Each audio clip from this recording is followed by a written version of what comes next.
तर आपण भगवद्गीतेच्या 6व्या अध्यायामध्ये आहोत आणि 6व्या अध्यायात पाहिलं आपण की मुळात 6व्या अध्यायाची लिंक काय आहे.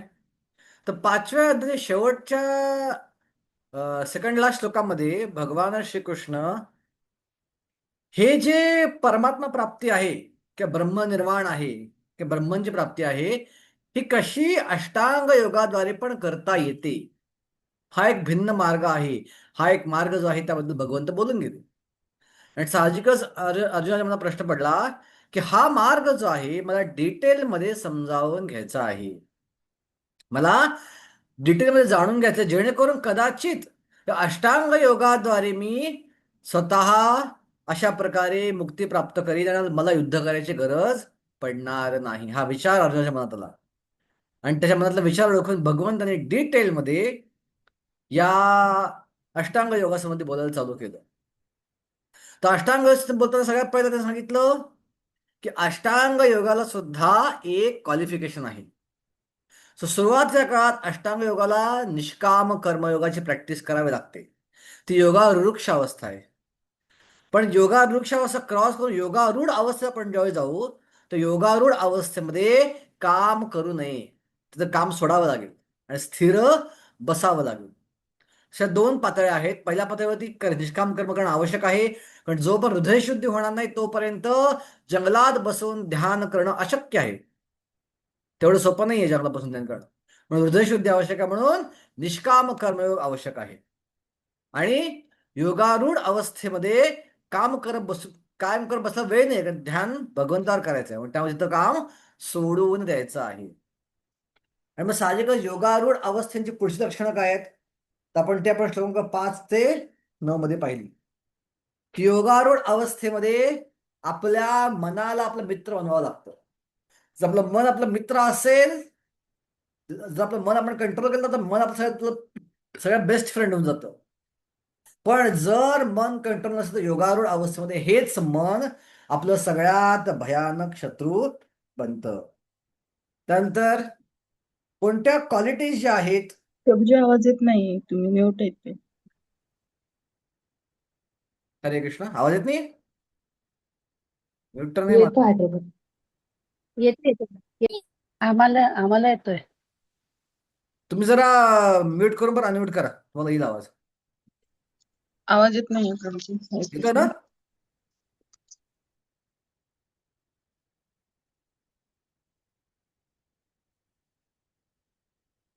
कोणामुळे आवाज येत नाही हात वर करा त्याच्यामध्ये, मला कळेल.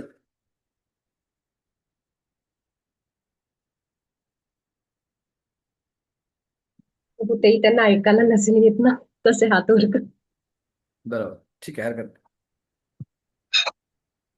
तर कधी कधी सिस्टम मध्ये प्रॉब्लेम होतो असं कधी कधी. तर अशा वेळी काय करायचं, परत आउट व्हायचं मीटिंग मध्ये, परत इन व्हायचं, तो आवाज ऐकू येतो व्यवस्थित. ओके. तर योगारूढ अवस्थेमध्ये ओके वृषाली तात ह्यांना आवाज येत नाहीये. वरचा स्पीकरचं त्यांचं ते म्यूट झालं असेल. वर स्पीकर येत असतो ना, ते म्यूट झालं असेल.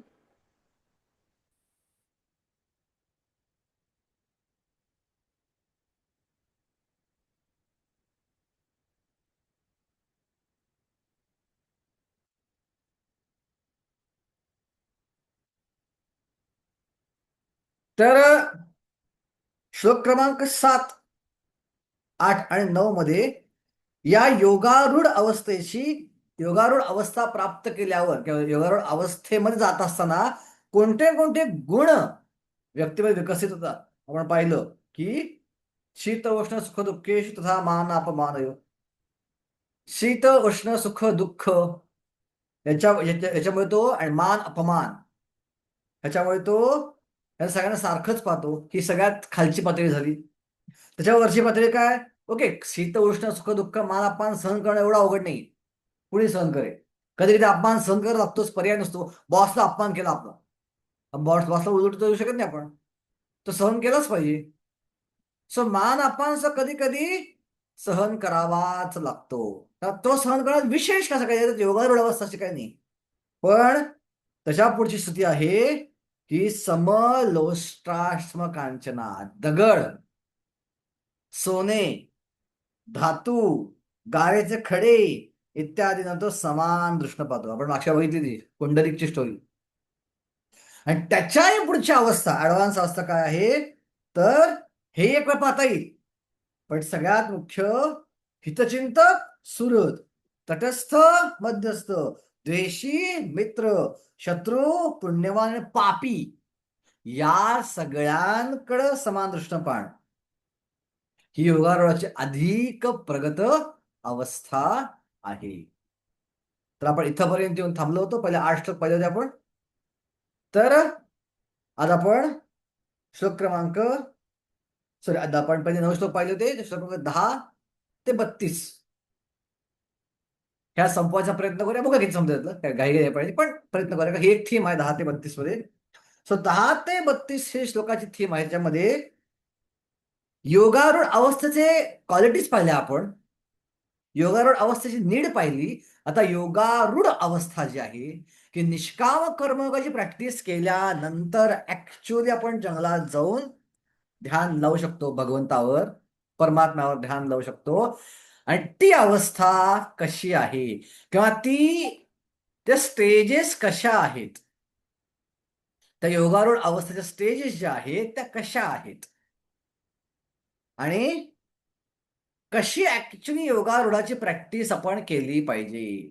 बरेचदा वाटतं की आपण आस्था चॅनलवरती किंवा आणि कुठल्या चॅनलवरती रामदेव बाबा येतात, दुसरे बाबा येतात आणि ते योगा शिकवतात आणि ते बघ आपण घरी बसल्या योगा करू शकतो. लोकांना वाटतं की हे भक्ती करायची गरज नाही, आपण योग करूया आणि योग आपण घरी बसल्या काम करता करता करू शकतो. तर नाही, नक्की हा ध्यानयोग करायचं काय करावं लागेल, कुठे बसायला, कुठे जावं लागेल, कसं ध्यान लावावं लागेल, ह्याला पद्धती आहेत. आणि या पद्धतींचं पालन केलं नाही तर अष्टांग योगाचं पालन करणं प्रॅक्टिकली अशक्य आहे.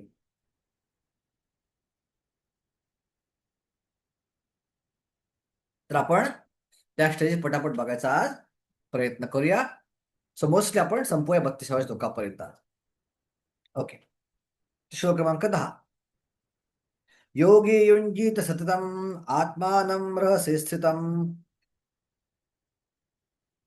एकाकीत चित्तात्मा निराशीर परिग्रह. तर काय केलं पाहिजे बघा योगीनं, योगारूढ अवस्थेमध्ये काय करणं आवश्यक आहे.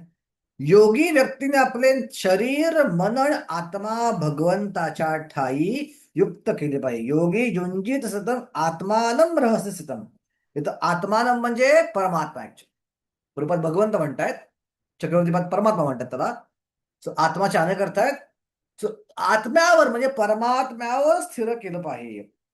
एकाकीत चित्तात्मा, त्यानं एकांत स्थळी एकटे राहावे, घरामध्ये राहायला परवानगी दिली नाही.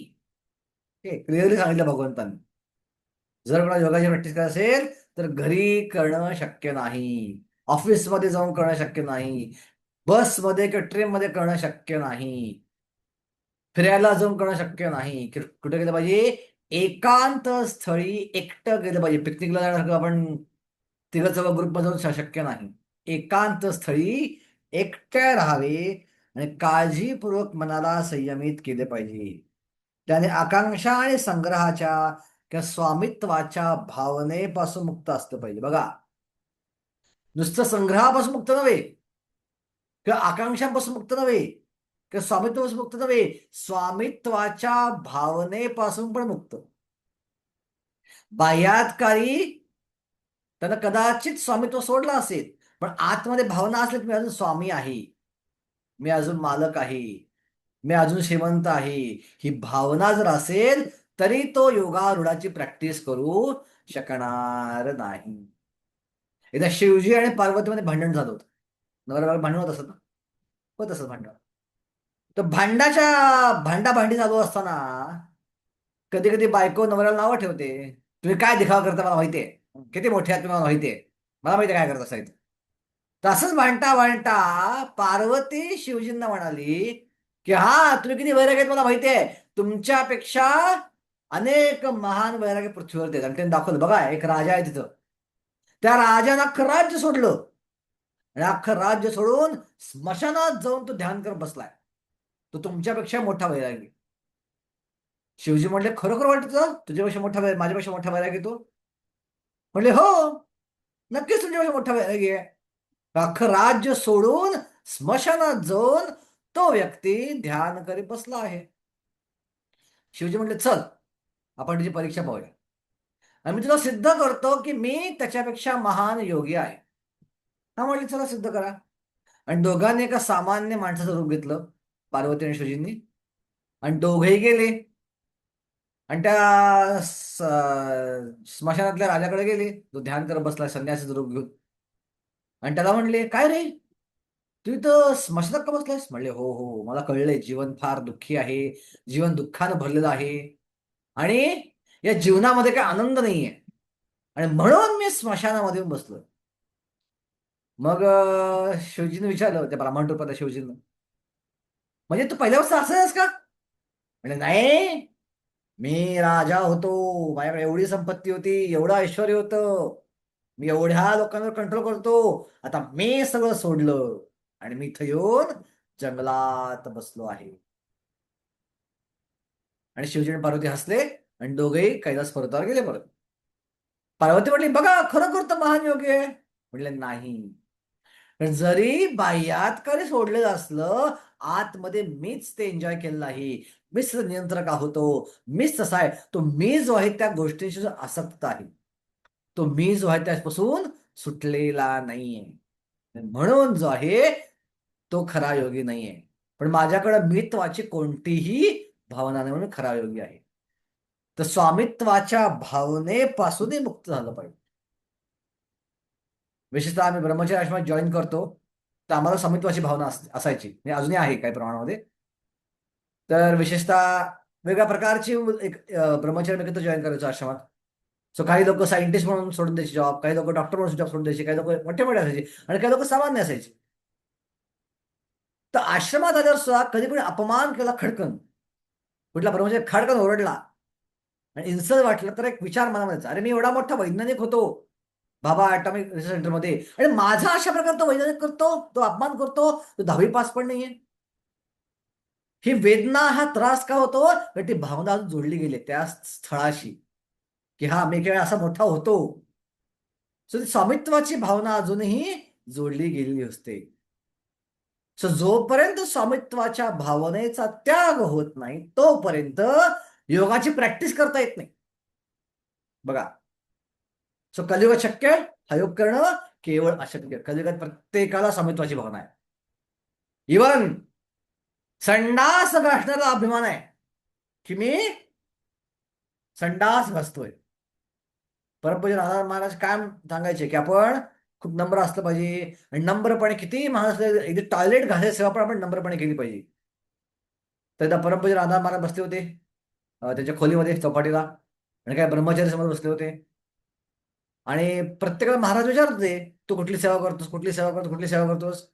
पहिल्याला विचारलं, तुम्ही कुठली सेवा करता? तर म्हणले, महाराज मी ब्रह्मचार्यासाठी कुकिंग करतो. म्हणजे खूप चांगला आहे, ब्रह्मचारी सहभाग केला पाहिजे, ब्रह्मचार्यांना चांगला अन्न मिळालं पाहिजे. दुसऱ्याला विचारलं, ते म्हणले मी पुस्तक वितरण करतो.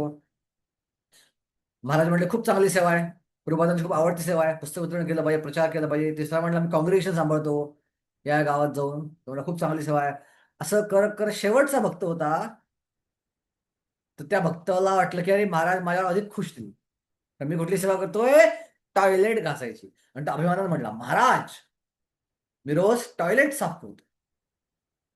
आणि महाराजांच्या डोळ्यात पाहिलं आणि डोळ्यात पाहून महाराज म्हणाले, प्रभू एखादा व्यक्ती टॉयलेट साफ करून पण अभिमानी होऊ शकतो. सो टॉयलेट सुद्धा नम्रपणे साफ केले पाहिजे.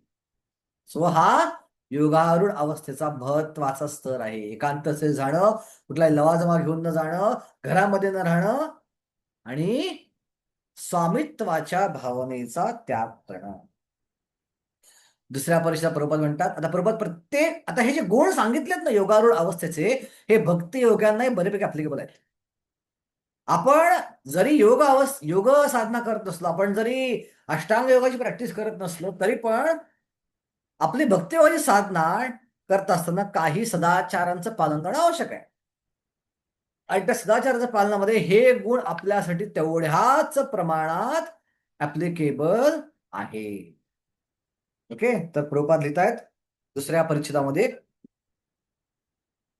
योगाचे सर्वप्रथम कार्य म्हणजे आपले मन निरंतर श्रीकृष्णावर एकाग्र करणे. आत्मानं रहस्य स्थितम, आत्मानं रहस्य स्थितम.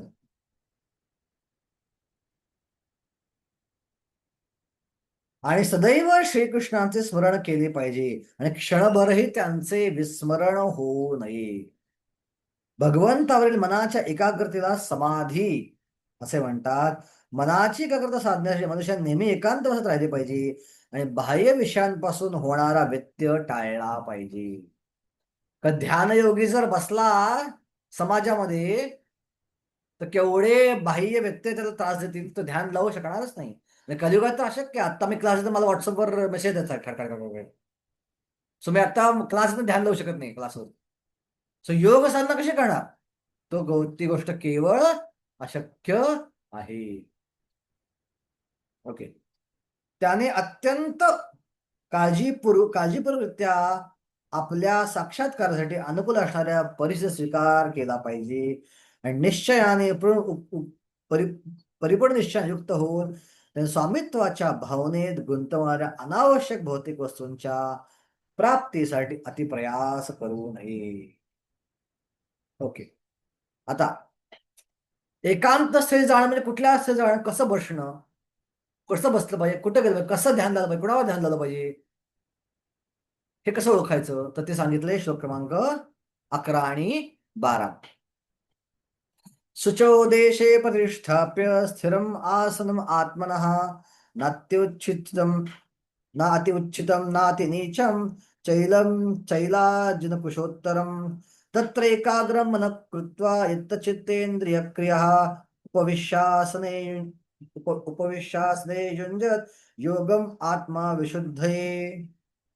बघा, जर खरोखर जंगलात राहून ध्यान करायचं आहे तर काय केलं पाहिजे? योगाभ्यासासाठी मनुष्याने एकांत स्थळी जाऊन भूमीवर कुशासन अंतरावे. गादीवर बसून योग करता येत नाही. मुलायम मखमली सोफ्यावर बसून योग करता येत नाही, जे आजच्या कलियुगात लोकांना वाटतंय. श्रीमंत माणसं एसी लावून मुलायम सोफ्यावर बसून ध्यान करतो, नाही शक्य. जर ध्यान करायचं तर कुशासनावर अंतरावे आणि मृगचर्व व मृदुवस्थाने आच्छादित करावे. हरणाच्या कातळाने आच्छादित केलं पाहिजे. आसन उंचावर असू नये किंवा अत्यंत खाली असू नये. सेंट्रली आसन असलं पाहिजे. ओके, सेंट्रली आसन असलं पाहिजे. तसेच योगी व्यक्तीने आसनावर दृढपूर्वक बसावे आणि मन आणि इंद्रिय क्रियांचं संयमन करून मनाला एकत्र करून हृदय शुद्ध करण्यासाठी योग अभ्यास करावा. बघा, सो कुठल्याही प्रकारे घरात बसायला परवानगी दिली नाहीये. फार वर नाही बसायचं, फार खाली बसायचं नाही. योग्य उंचीवर बसायचं आहे, कुशाल आसन बसायचं आहे. आणि हे जे आसन आहे स्वतः बनवायचं आहे. प्रपदितात पवित्र स्थान म्हणजे तीर्थस्थान. पवित्र जागी जागा तीर्थ. भक्तीसाठी काय आहे? जंगल नाही. भक्तीसाठी पवित्र स्थान म्हणजे काय? एकांत स्थळ म्हणजे काय? तीर्थस्थळ किंवा मंदिर. भारतामध्ये योगीजन किंवा भगवत भक्त स्वगृहाचा त्याग करताना प्रयाग, मथुरा, वृंदावन, ऋषिकेश आणि हरिद्वार सारख्या पवित्र स्थळी वास करतात. का? कारण अशा ठिकाणी गंगा, यमुना आणि आदी पवित्र ज्या वाहत असल्याने हे ठिकाण एकांतात त्या ठिकाणी एकांतात योगाभ्यास करता येतो. परंतु पाश्चात्य देशात असं कोणतंही स्थान उपलब्ध नाही. पण वास्तविक योगाभ्यासासाठी ओके, पाश्चात्य लोकांविषयी करून नेहमी शक्य होते. मोठ्या मोठ्या शहरातील तथागत योग संस्था या भौतिक लाभ प्राप्ती करण्यामध्ये यशस्वी होत असतील, पण वास्तविक योगाभ्यासासाठी त्या मुळीच योग्य नाही. जो आत्मसंयमी नाही आणि ज्याचे मन निश्चल नाही तो ध्यान करू शकत नाही. म्हणून बृहन्नारद पुराणामध्ये सांगण्यात आले आहे की कलियुगामध्ये लोक केवळ हरिनामच करू शकतात. कलियुगात ते स्थान शोधणं आणि त्या ठिकाणी ध्यान लावणं प्रॅक्टिकली अशक्य आहे. ठीक आहे, भारतामध्ये काही गुफा वगैरे आहे जे करता येईल, पण पाश्चात्य देशात तर हे करणं प्रॅक्टिकली अशक्य आहे. म्हणजे कलियुगात सगळ्यांसाठी मार्ग एकच आहे, हरेर नाम हरेर नाम हरेर नामेव केवलम कलो नास्ते नास्ते नास्ते वृत्तन्यथा. ओके, पुढे काय केलं पाहिजे? आता बसलोय एका जागी, बसून काय करायचं? सुंदर निसर्ग, सुंदर बसायचं. किती सुंदर झाड आहेत ना, किती सुंदर धबधबे आहेत, किती सुंदर फुलं आहेत, फळं आहेत, किती सुंदर प्राणी आहेत जंगलामध्ये. असं करायचंय का? नाही. पुढे काय करायचं? श्लोक क्रमांक 13 बघा. समम कायो शिरोग्रीवम धारयन्नचलं स्थिरा संप्रेक्ष्य नासिकाग्रम स्वं दिशश्चानवलोकयन् प्रशांतात्मा विगतभिर्ब्रह्मचारी व्रते स्थितः मनः संयम्य मच्चित्तो युक्त आसीत मत्परः. बघा, कोणते कोणते गुण योगारूढ अवस्थेची प्रॅक्टिस करण्यासाठी आवश्यक आहे. कोणती कोणती कोणत्या कोणत्या गोष्टी या योगारूढ अवस्थेत करणं आवश्यक आहे. कसा योगारूढ अवस्था की हा अष्टांग योग जो आहे आपल्यासाठी अशक्य आहे, आपल्याला कळून येईल हे वाचल्यावरती. आपण हे वाचत नाही आणि आपण मनानं योग करायला जातो. ओके, मनुष्याने आपले शरीर, मन आणि मस्तक उभ्या रेषेत सरळ धरावे. मस्तक, शरीर, मान आणि मस्तक उभ्या रेषेत सरळ. किती काळ ताट होऊ शकतो आपण असं उभ्या रेषेत सरळ? किती काळ ताट होऊ शकतो? काही सेकंद पण नाही. लगेच जपा करता आपली अवस्था कशी होती? पहिला जप करता ताट बसतो आपण, हरे कृष्ण हरे कृष्ण असं परत म्हणतो. भागवत कथा करताना भागवतची कथा चालली आहे मंदिरामध्ये, पहिला ताट बसून ऐकतो आपण, नंतर हळूहळू असे गुडघे पकडून बसतो. का? कलियुगात एका जागी बसता येत नाही स्थिरपणे. इथं काय म्हणले? योगा अष्टांग योगाची प्रॅक्टिस शरीर, मान आणि मस्तक उभ्या सरळ रेषेत धरावे. आणि बघायचं कुठं आहे? नाकाकडे बघायचं. अनेक वर्ष नाकाकडे बघायचं. सोपं आहे? बरेचसे सरळ बघून आता डोळे माझे ठेवायला लागलेत. क्षणभर बघायला लागलो तुमच्या स्क्रीनवरती तरी माझ्या डोळे असे व्हायला लागले. तर नासिकाकडे स्थिर दृष्टीने, असं बघत बघत नाही, स्थिर दृष्टीने पाहायचं आहे. याप्रमाणे अवचलित आणि संयमित मनाने भयरहित होऊन, सगळ्यात मुख्य भयरहित होऊन जंगलामध्ये जायचं आहे आणि भयरहित राहायचं आहे. नाकाकडे बघायला लागला, मागण्याकडे साप आलाय, बघू शकाल नाकाकडं? बघू शकू आपण नाकाकडं? नाही बघू शकणार. नुसतं कळलं साप आला, आपण तिथं पळ काढू. जंगलामध्ये जाणं आणि भयरहित असणं ही अशक्य गोष्ट आहे कलियुगामध्ये. तर इथं भयरहित होऊन कामजीवनापासून पूर्णपणे मुक्त होऊन ब्रह्मचारी व्रते, ब्रह्मचर्याचं पालन करायचं आहे. ओके, सो ज्यांना अष्टांग प्रॅक्टिस करायची आहे तो पत्नीवर राहू शकत नाही, का नवऱ्यावर राहू शकत नाही. नवऱ्याला सोडायला लागेल, पत्नी सोडायला लागेल. आणि त्या प्रॅक्टिस पूर्ण होईस्तोपर्यंत ब्रह्मचर्याचं पालन करावं लागेल. सो ब्रह्मचारी, सो कंपल्सरी ब्रह्मचर्य असणं आवश्यक आहे अष्टांग प्रॅक्टिस करायची तर. आणि कामजीवनापासून पुढे मुक्त होते हृदयात माझे ध्यान मना संयम मत चित्तो युक्त आसीत मत्परा, आणि मला जीवनाचे परम लक्ष करावे. सो कोणी उठून ध्यान योगाची प्रॅक्टिस करू शकत नाही. मी रोज अनुलोम विलोम करतो, मी रोज भस्त्रिका प्राणायाम करतो, हे प्राणायाम करतो, ते प्राणायाम करतो, म्हणजे मी कोणा ध्यान योगी आहे? नाही. कारण ध्यान योगाची बेसिक गोष्ट तुम्ही पालन करत नाही आहात. ओके, जर तुम्ही आपल्या पत्नीवर संग करत असाल, पतीवर संग करत असाल, शारीरिक संग करत असाल, तर तुम्हाला ध्यानयोग म्हणता येत नाही. बा तुम्ही ब्रह्मचर्याचं पालन केलं पाहिजे. तुम्ही घरात राहून करत असाल, तुम्हाला ध्यानयोग म्हणता येत नाही, तुम्हाला जगाला गेलं पाहिजे. तुम्ही सगळ्या गोष्टी मोबाईल व्हॉट्सअप वापरून ध्यान करत असाल, तुम्ही ध्यानयोग न्यायचं आहे. नाकावरती भयरहित होऊन ध्यान लावलं पाहिजे. प्रॅक्टिकली कलियुगामध्ये अशक्य आहे. प्रभुपाद संपूर्ण तात्पर्याला भक्ती योगामध्ये कन्वर्ट करता येईल. कसा भक्तियोगी? या सगळ्याचं नॅचरली भक्ती करता करता पालन करत असतो. भक्तियोगाला सेपरेटली जंगलात जाऊन अशा गोष्टी करायची गरज बसत नाही. सुप्रभात येतात की ब्रह्मचारी म्हणजे काय? तत्पर प्रबोध येतात. कर्मणा मनसा वाचा सर्वावस्था सर्वदा सर्वत्र मैथुन त्यागो ब्रह्मचर्य प्रचक्षते. सर्व काळी, सर्व परिस्थिती, सर्व ठिकाणी कर्म, मन आणि वाचेमधून मैथून त्याग करण्यास सहाय्य व्हावे, हाच ब्रह्मचर्य व्रताचा उद्देश आहे. ओके. मैथून भोग करून कोणीही योगाभ्यासाचा योग्य प्रकारे अभ्यास करू शकत नाही. आणि म्हणून ब्रह्मचर्याचे प्रशिक्षण मनुष्याला बाल्यावस्थेपासूनच, जेव्हा मनुष्याला मैथून जीवनाचे ज्ञान नसते तेव्हापासून देण्यात येते. 5 वर्ष वयाच्या मुलांना गुरुकुल किंवा आध्यात्मिक गुरुच्या आश्रमात पाठवलं जाते आणि गुरु त्या लहान मुलांना ब्रह्मचर्याची कडक शिस्त लावतात. अशा प्रशिक्षणाशिवाय कोणीही कोणत्याही प्रकारच्या योगामध्ये प्रगती करू शकत नाही. मग तो ध्यान, ज्ञान किंवा भक्तियोग असो. भक्तियोगासाठी ब्रह्मचर्याचं पालन आवश्यक आहे. मग आता काही तुमच्यात लोक म्हणतील, आम्ही तर गृहस्थ आहोत प्रभूजी, आमचं लग्न झालेलं आहे, आम्ही भक्तियोगाचं पालन करू शकत नाही का? प्रभू क्लिअरली म्हणतात, ध्यान, ज्ञान किंवा भक्तियोग कोणता योग असो, ब्रह्मचर्याचं पालन करणं आवश्यक आहे. म्हणजे गृहस्थ आहेत ते भक्ती करू शकत नाहीत का? असं आहे कायचं? काय वाटतं, काय मत आहे तुमचं? तुमचे गृहस्थ आहेत बरेचसे आणि गृहस्थाच्या मार्गावर बरेचसे लोक नाही येत ते.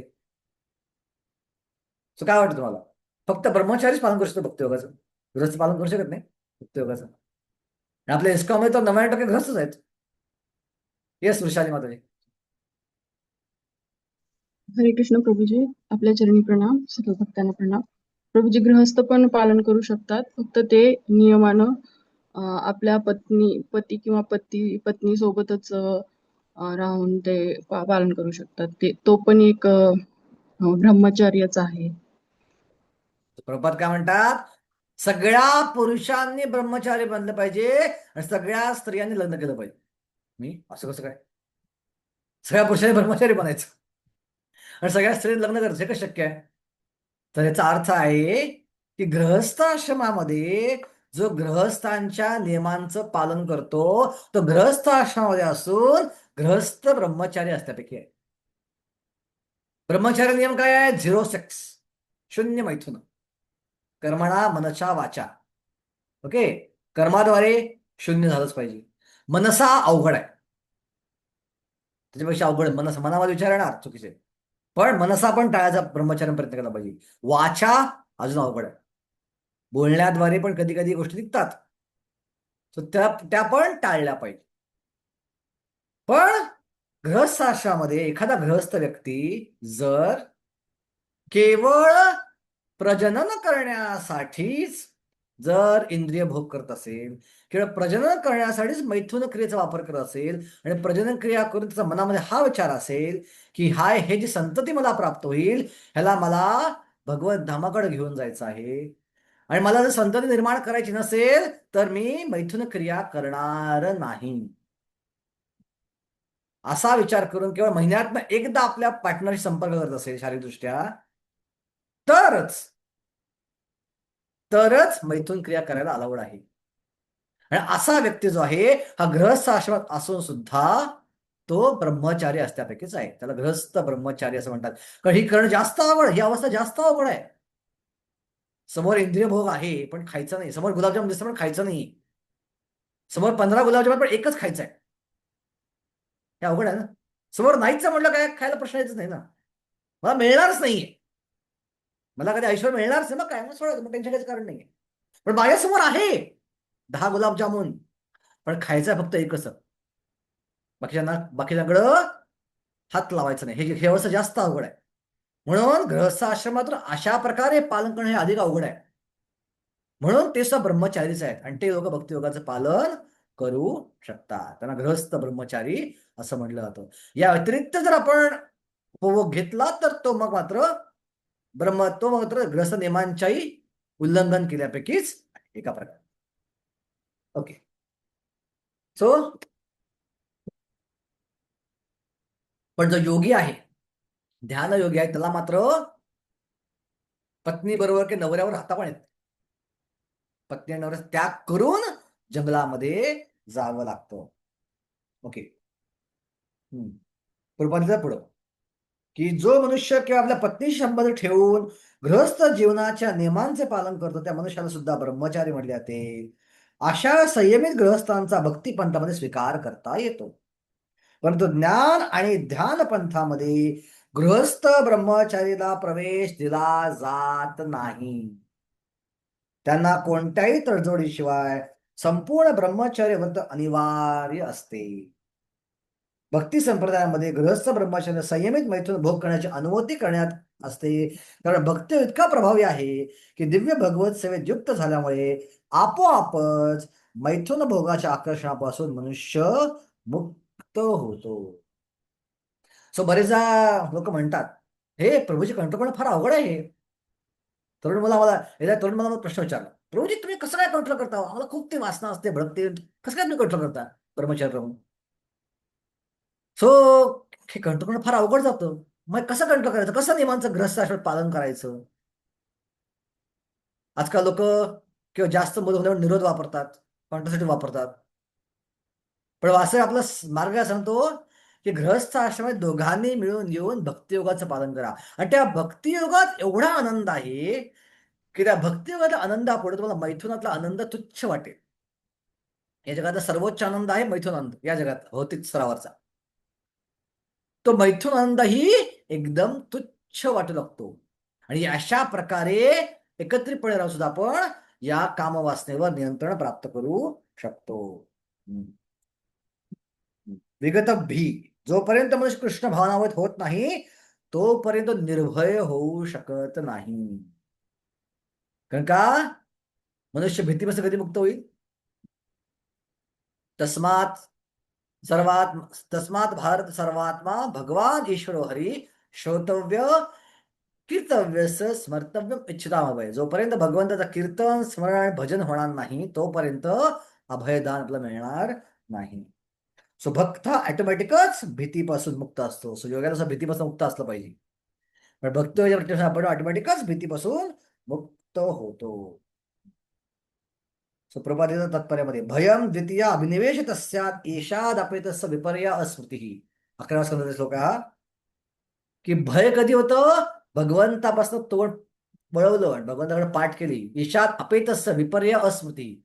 भगवंताची विस्मृती झाली की आठवडे भयम द्वितीय ड्युअलिटी येते आणि त्यातनं भय निर्माण होतं. ओके. या योगांची या ठिकाणी सांगण्यात आलेली योगपदी तत्वे तथाकथित लोकप्रिय योग संस्थांनी सांगितलेल्या तत्वाहून भिन्न आहे. तथाकथित योग संस्था काय सांगतात? काही खावा, काही प्या, काही करा, फक्त योग करा. आमच्या संस्थेमध्ये या आणि ध्यान लावा.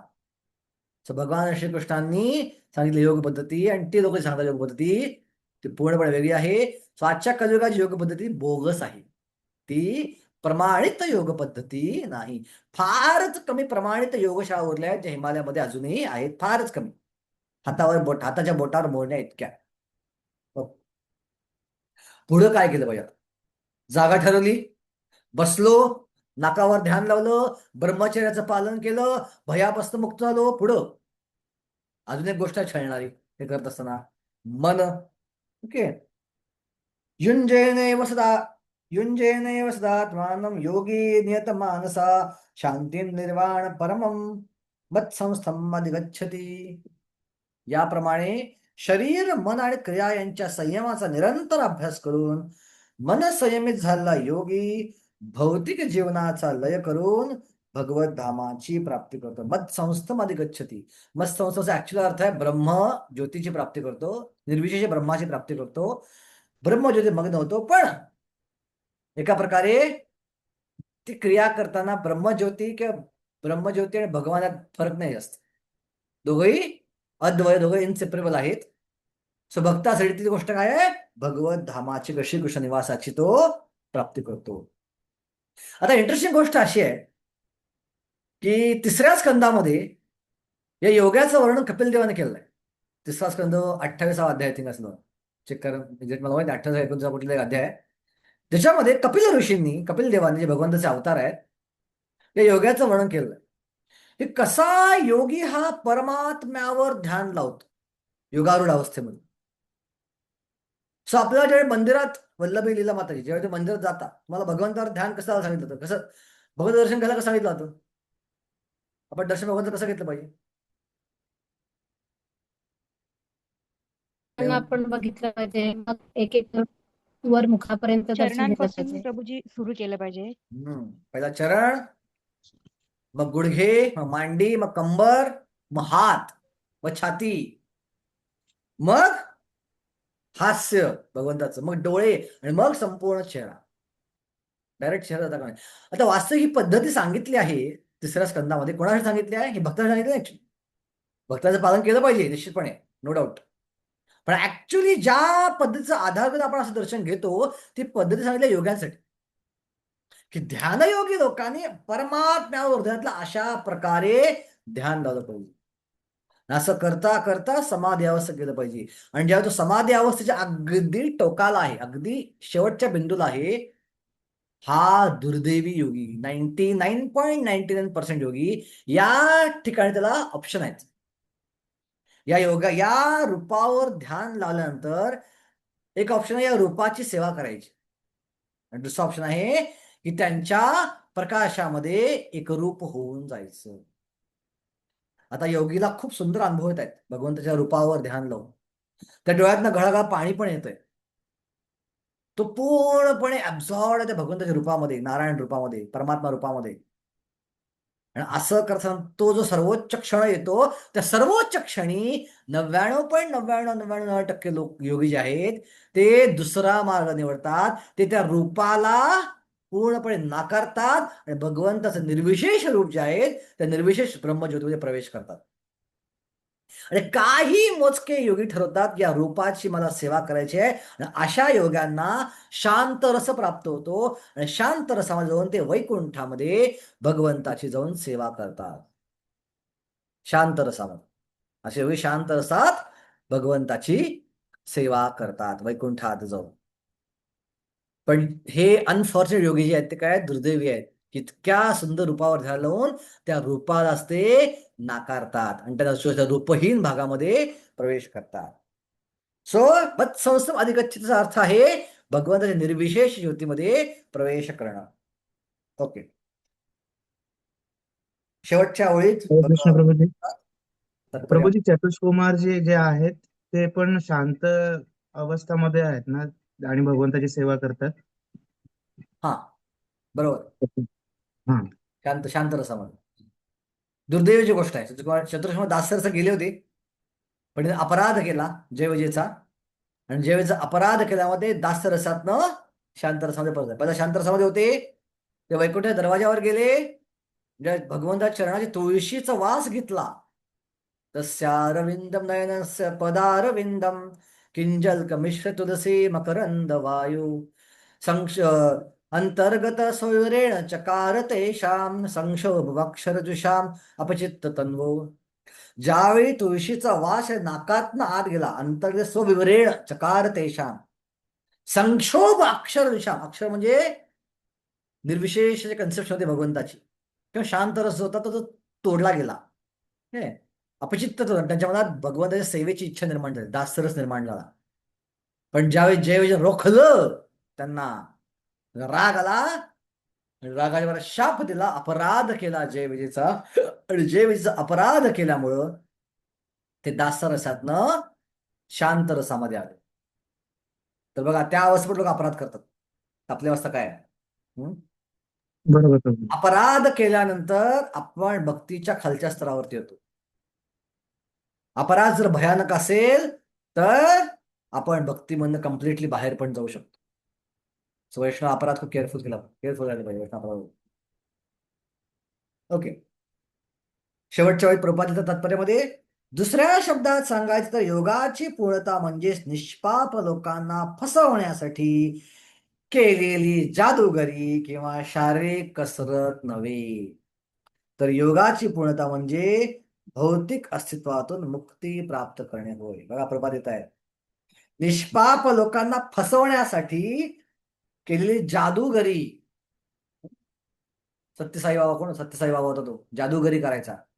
वेगवेगळ्या गोष्टी जादूगरी काढून काढून दाखवायचा, अंगठी काढ, हे काढ, ते काढ, ते काढ, ते काढ.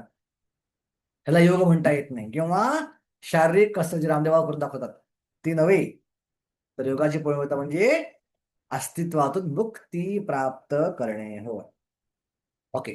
आता आसन बघितलं, कसं बसायचं बघितलं, कुठं ध्यान लावायचं बघितलं, त्यानंतर शरीर मन कसं एकत्र आणायचं बघितलं, कसं मन संयमित फोकस फोकस ठेवायचं बघितलं. आता जगाचं म्हणलं काय पाहिजे? हे पाहिजे ना, खायला, खाणं पिणं पाहिजे, थोडा रिलॅक्सेशन पाहिजे, थोडी झोप पाहिजे. सो योगी माणसं जी असतात ती या क्रिया कशा प्रकारे करतात, रादर कशा प्रकारे केल्या पाहिजे, तर तो योगी होऊ शकतो, अन्यथा तो योगी होऊ शकत नाही. आणि हे दोन्ही श्लोक भक्ती योगासाठी तेवढेच ऍप्लिकेबल आहे जेवढे ध्यान योगासाठी ऍप्लिकेबल आहे. भक्ती योगाची प्रॅक्टिस करताना श्लोक क्रमांक 16 आणि 17चं पालन करणं आपलं फार आवश्यक आहे, जेवढं ध्यान योगासाठी आवश्यक आहे. सो काय नियम आहे योगांसाठी? श्लोक क्रमांक 16 साधारण सेमच आहे, थोडा फरक फक्त. न अतियश नात्यश्नस्तो योगी नास्ति चैकान्तमश्नतः न चाति स्वप्नशीलस्य जागृतो नैव चार्जुनः. हे अर्जुना, जो अत्याधिक खातो किंवा अत्यंत अल्प खातो, जो अतिशय झोपतो किंवा पुरेसा झोपत नाही, तो योगी होण्याची शक्यता नाही. काय प्रॉब्लेम आहे? अति खाल्ल्यावर प्रॉब्लेम काय आहे? अति खाल्ल्यावर सगळं लक्ष डायजेशन कडे जाईल. पोट पोट खूप जड झालंय, आता लागत नाही लक्ष. कालची माझी अवस्था, अति खाणं. मंदिरात फेस्ट होती आमच्या ब्रह्मचार्यासाठी, काल मँगो ज्यूस होता. बऱ्याच या उन्हाळ्यात पहिल्यांदा मँगो ज्यूस प्यायला मिळाला मला. म्हणजे चला आज जर आनंद घेऊया मँगो ज्यूसचा. 2-3 ग्लास पिला मँगो ज्यूस. पण 2-3 ग्लास पिला, जेव्हा उठलो आणि ऑफिसमध्ये आलो आणि लॅपटॉप उघडला, वाचन करायला कळलं, बापरे एका एवढं लक्ष लागत नाही. लॅपटॉप बंद केला आणि दोन झोपलो खोलीमध्ये. त्यावेळी कळलं हे अति खाणं चुकीचं आहे. अति खाल्ल्यावर नाकावर ध्यान लागेल का? सगळं ध्यान झोपेतच जाईल. सो अति खाणारा योगी होऊ शकत नाही. खाल्लंच नाही का, फार कमी खाल्लं तर लक्ष कडून भुकेकडे जाईल. नाकावर ध्यान आल्यावर लक्ष पोटाकडे, भुकेकडे, भूक लागले भूक लागले भूक लागले भूक लागले, योगी होऊ शकत नाही. अति झोपला. इस्कॉन मध्ये यायच्या आधी किती काळ झोपायचो आपण? किती झोपायचो इस्कॉन मध्ये यायच्या आधी? वृषाली माताजी किती किती झोपायचो तुम्ही भक्ती मार्गात यायच्या आधी? 8-9 तास. 8-9 तास झोपायचा. येस. आधी गोविंद प्रभू तुम्ही किती तास झोपायचा?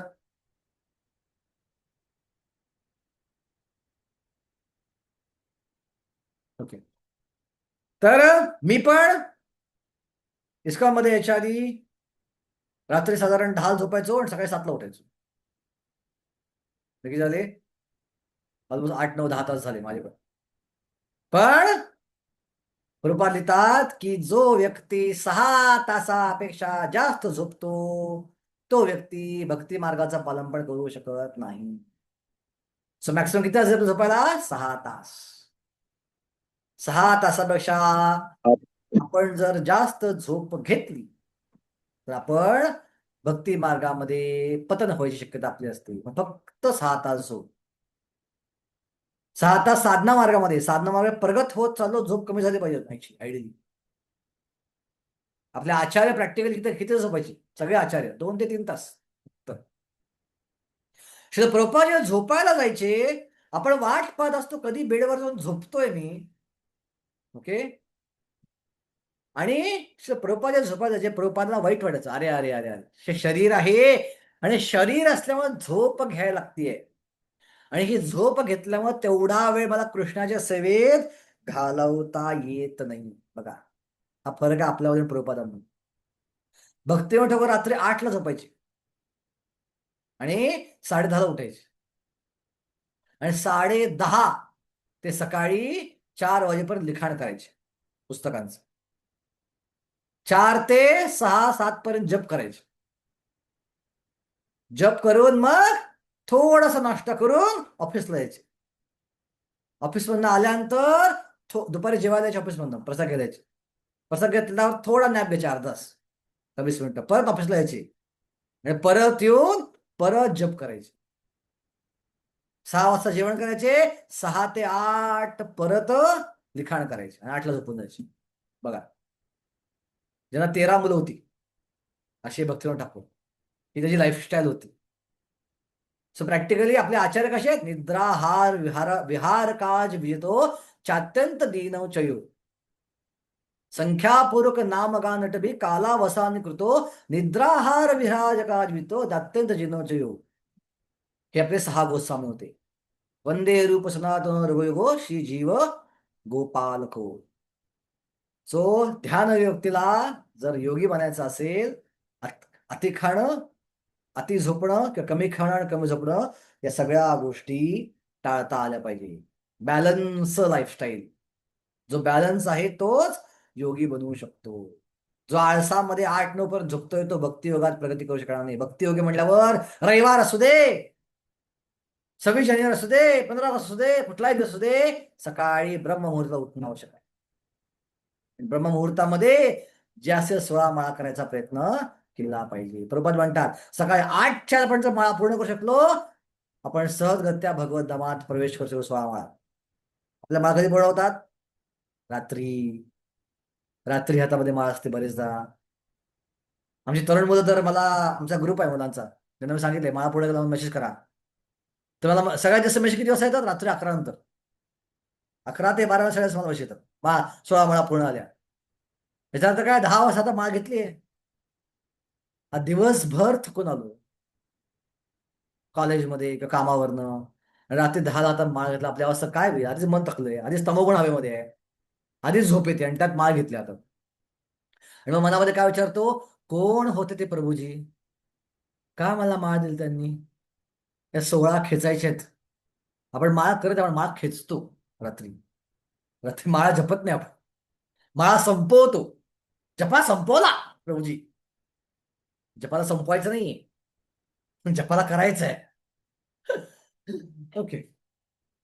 प्रभुपाद येतात खालच्या शेवटच्या बघा, कृष्ण भावनावेत मनुष्य शास्त्रांच्या आदेशाने उपवास करतो, तो आवश्यकतेपेक्षा अधिक उपवास किंवा अधिक भोजन ग्रहण करत नाही. अति उपवास करणं पण चुकीचं आहे आणि आवश्यकतेपेक्षा जास्त भोजन ग्रहण करत नाही. याप्रमाणे तो योगाभ्यास करण्यास योग्य असतो. जो आवश्यकतेपेक्षा जास्त खातो त्याला झोपेत फार स्वप्ने पडतात. स्वप्न पडत आपण ओळखलं पाहिजे, आपण जास्त खातो आणि यामुळे त्याला जरुरीपेक्षा अधिक झोपावे लागते.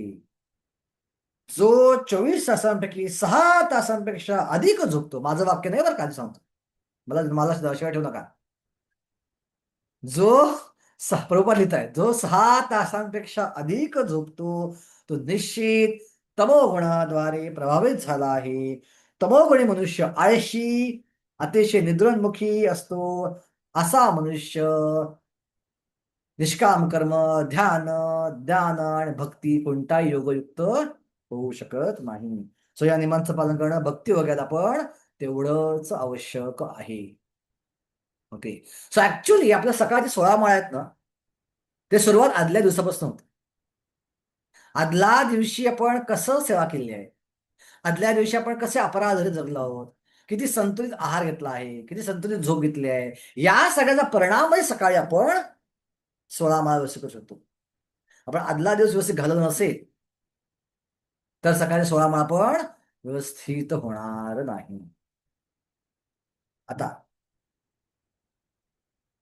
कसं खाल्लं पाहिजे, काय खाऊ नये, काय कसं झोपून सांगितलं, काय खाल्लं पाहिजे, काय केलं पाहिजे, 16 श्लोक क्रमांक 17 मध्ये सांगितलं. युक्ताहार विहारस्य युक्त चेष्टस्य कर्मसु युक्त स्वप्नावबोधस्य योगो भवति अदुःखः.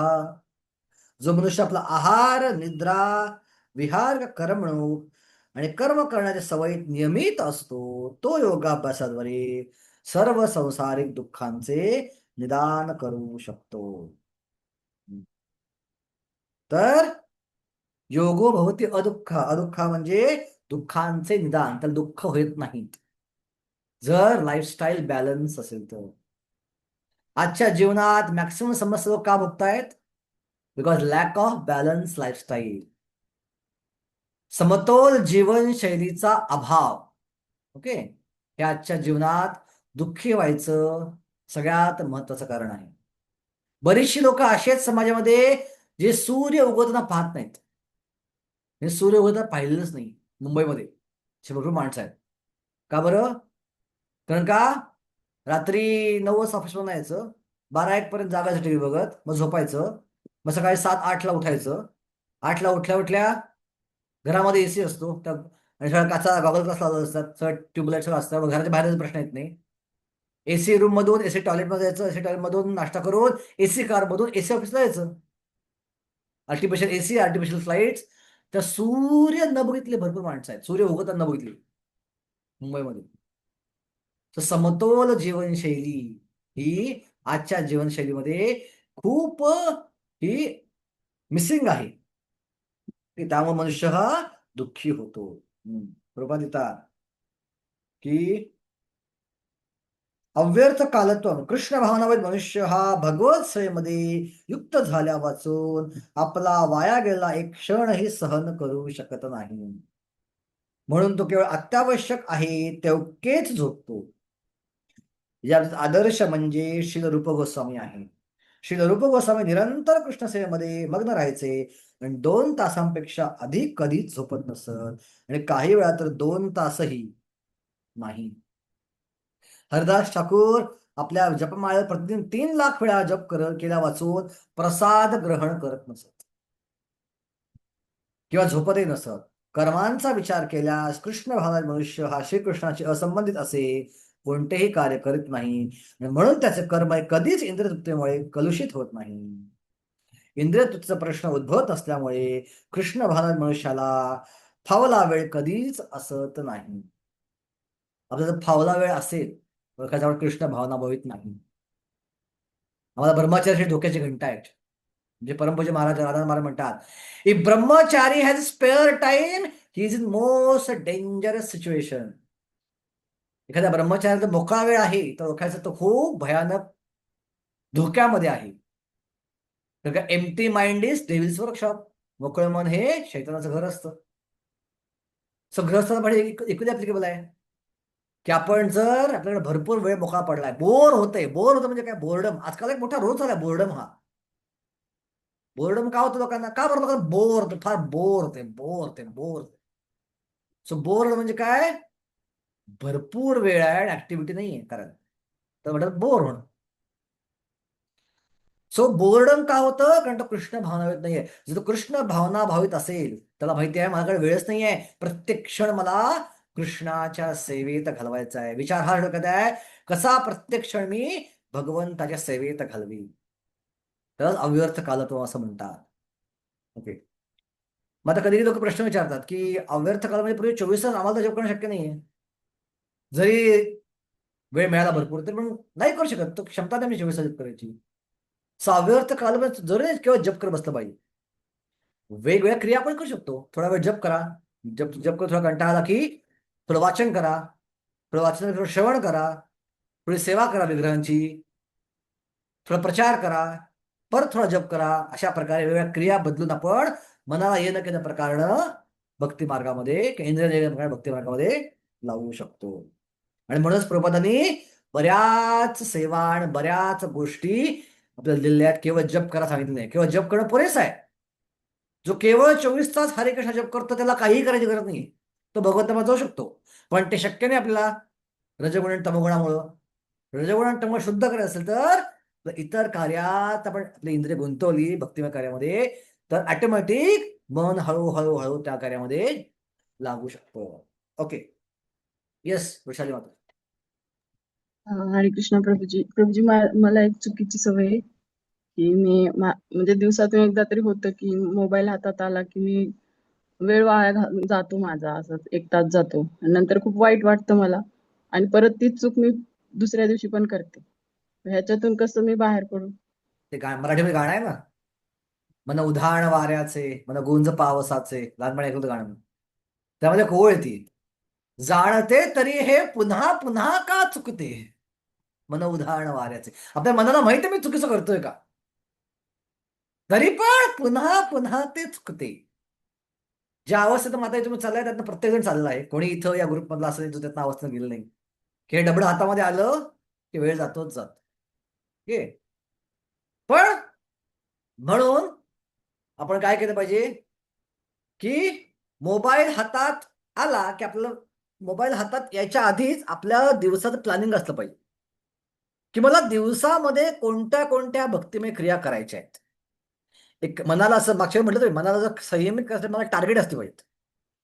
मनाला काही चॅलेंज नसेल ना तर मन कंट्रोल राहणार नाही. सो मनाला भक्तिमय टार्गेट दिली पाहिजे.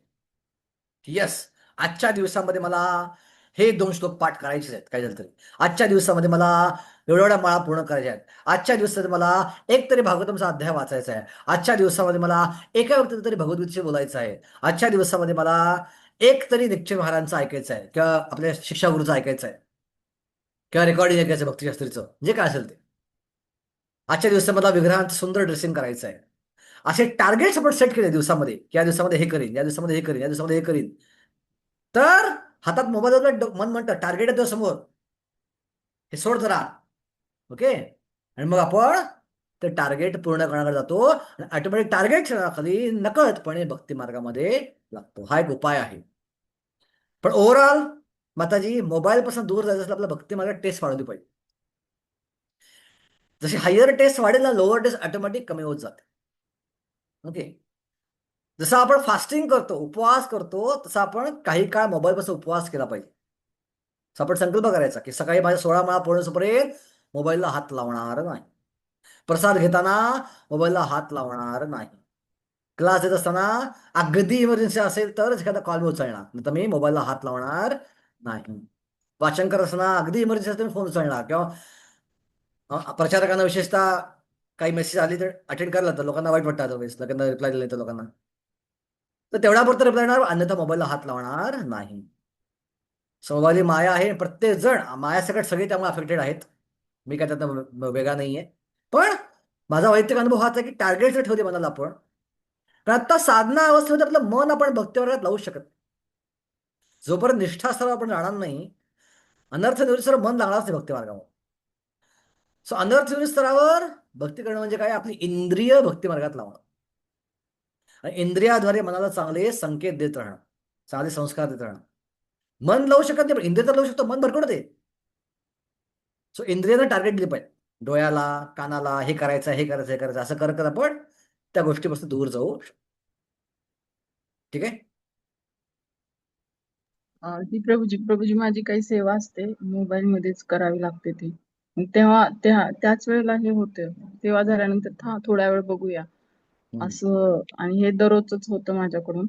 आणि मला वाटतं की झालं, आज भागवतम वाचणं झालं, गीता ऐकून झालं, असं मन माझं मला सांगत असतं. आणि दररोजच हे चूक होते माझ्याकडून. मी लक्षात ठेवीन, अजून जास्त मी काही टार्गेट अजून समोर ठेवीन.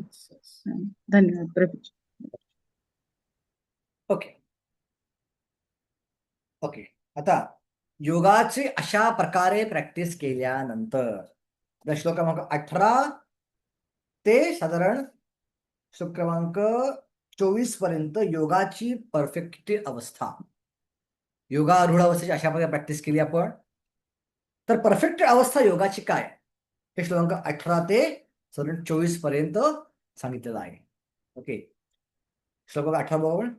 यदा विनीतं चित्तम् आत्मन्नेवावतिष्ठते निःस्पृहा सर्वकामेभ्यो युक्त इति उच्यते तदा. योगाभ्यासाद्वारे योगी जेव्हा आपली मानसिक कार्य नियमित करतो आणि सर्व भौतिक आकांक्षापासून मुक्त होऊन अध्यात्मात स्थित होतो, तेव्हा तो यथायोग्यपणे योगयुक्त झाला आहे असे म्हणले जाते.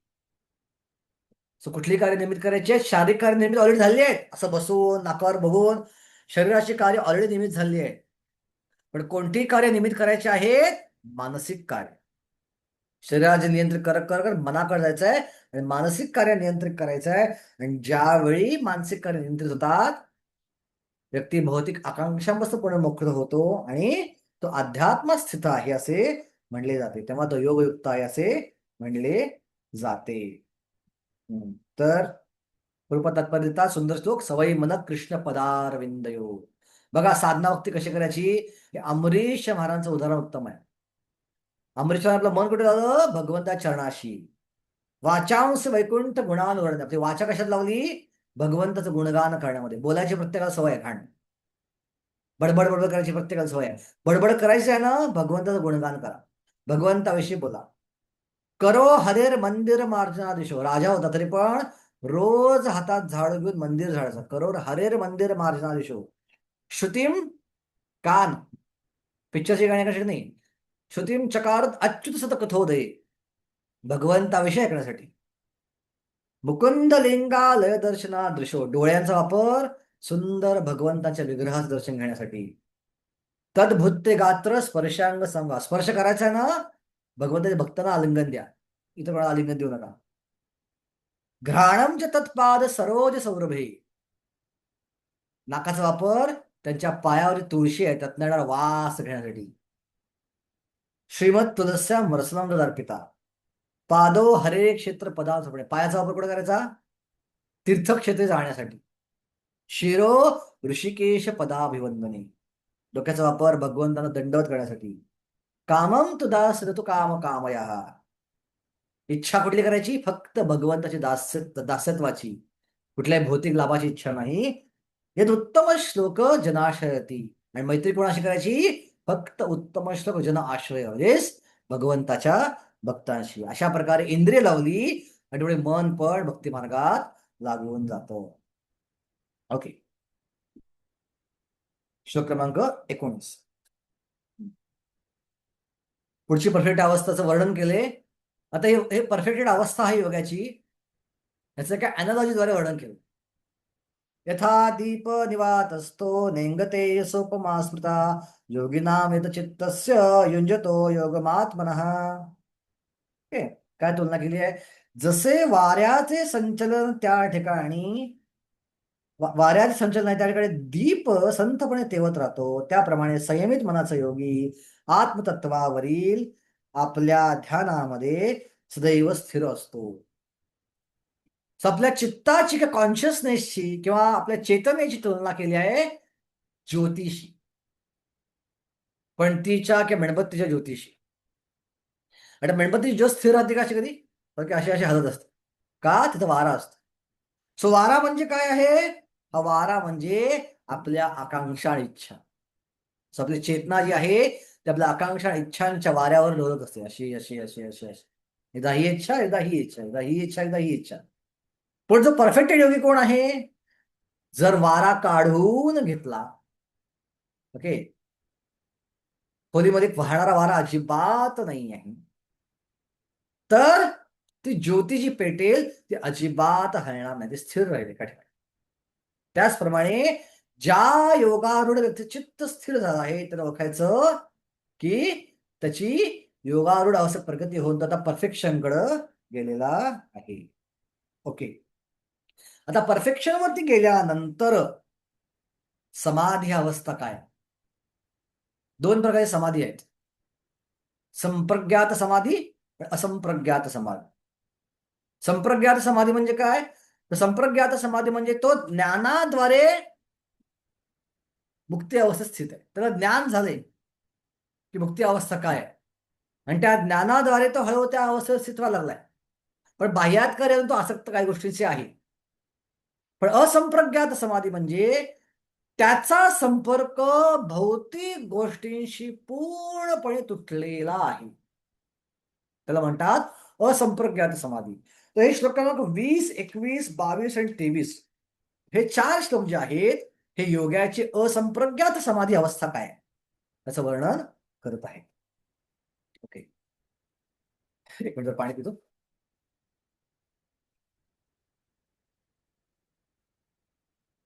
यत्र परमते चित्तं निरुद्धं योग सेवया, यत्रं चैवात्मनात्मानं पश्यन् आत्मनि तुष्यति. सुखम आत्यंतिकं यत्तद् बुद्धिग्राह्यम् अतीन्द्रियं, वेत्ति यत्र चैवाय चलति तत्त्वतः. यं लब्ध्वा चापरं लाभं मन्यते नादिकास्ततः, यस्मिन् स्थितो न दुःखेन गुरुर्नापि विचाल्यते. तं विद्या दुःख संयोग वियोगम योग संविताम. असा योगारूढ अवस्थेतला व्यक्ती हा समाधी अवस्थेला गेलाय, असंप्रज्ञात समाधी. काय लक्षण असंप्रज्ञात समाधीचं, कोणाला म्हणायचं का असंप्रज्ञात समाधी अवस्थेमध्ये हा व्यक्ती गेलेला आहे. ओके, भाषांतर बघा. यत्र परमते चित्तम निरुद्धम योग सेवया. योगाभ्यासाचे मनुष्य मन जेव्हा सांसारिक मानसिक क्रियांपासून पूर्णपणे संयमित होते तेव्हा त्या अवस्थेला समाधी असे म्हणतात. या समाधीचे लक्षण असे आहे की या मनुष्य विशुद्ध मनाद्वारे आत्म्याचे अवलोकन करण्यात, आत्म्यामध्ये संतुष्ट होण्यात व आनंद प्राप्त करण्यात समर्थ होतो. यत्चैवात्मनात्मानं पश्यन आत्मने तुष्यति. पश्यन आत्मने तुष्यतो. आत्म्यामध्ये आनंद घेण्यात तो तो समर्थ होतो. त्या आनंदमय अवस्थेत दिव्य इंद्रिय साक्षात्कार झालेल्या अमर्याद दिव्य सुखामध्ये मनुष्य स्थित होतो. सुखम आत्यंतिकम, आत्यंतिकम अमर्याद सुखात तो स्थित होतो. हृदयामध्ये अमर्याद सुख तो प्राप्त करतो. याप्रमाणे स्थित झाल्यावर सत्यापासून कधीच ढळत नाही. न चैवांस्तम चलित तत्वतः. तो तत्वापासून कधीही ढळत नाही. सत्याची प्राप्ती झाल्यानंतर याहून अधिक श्रेष्ठ असे काही असेल असे त्याला वाटत नाही. यम लब्ध्वा चापरम लाभम मन्यन्ते नाधिका स्वयं. या आनंदापेक्षा कुठला श्रेष्ठ आनंद असेल या जगामध्ये अजून काही मिसिंग असेल असं त्याला वाटत नाही. जगातली माणसं कशी असतात, काहीतरी मिसिंग आहे, काहीतरी मिसिंग आहे, काहीतरी मिसिंग आहे, आणि म्हणून ते धावत असतात, ते पळत असतात. पण योगारूढाच्या या अवस्थेवर गेल्यानंतर काहीतरी आयुष्यात मिसिंग काही भावनाच येत नाही. यम लब्ध्वा चापर लाभम मन्यन्ते नाधिकासम यस्मिन् स्थितो न दुःखेन गुरुंनापी विचार्यते. आणि अशा अवस्था प्राप्त झाल्यावर काय होईल? मोठ्या मोठ्या संकटामध्ये तो विचलित होत नाही. गुरुंनापी विचारते. गुरु म्हणजे मोठं. यस्मिन् स्थितो न दुःखेन गुरुंनापी विचारते. कोणत्याही प्रकारच्या दुःखापासून तो अजिबात विचलित होत नाही. भौतिक संसर्गामुळे निर्माण दुःखापासून हीच यथार्थ वास्तविक मुक्ती आहे. तम विद्या दुःख संयोग वियोग. भौतिक जगात दुःख आणि सुख काय येतं? संयोग आणि वियोगामुळे. आवडत्या गोष्ट संयोग झाला तर काय होईल? सुख येईल. आणि आवडत्या गोष्ट वियोग झाला तर काय होईल? दुःख होईल. सो संयोग आणि वियोग या दोन गोष्टी, सुख आणि दुःख येतं, यापासून तो यथार्थपणे मुक्त आहे. कुठल्याही प्रकारे भौतिक गोष्टीसाठी भौतिक गोष्टींशी त्याचा चेतनेचा संपर्क नाही. जसं शरीराचा नाही. शरीरासोबत प्रॅक्टिस पण सुटलाय, जंगलात ठेवले आपण.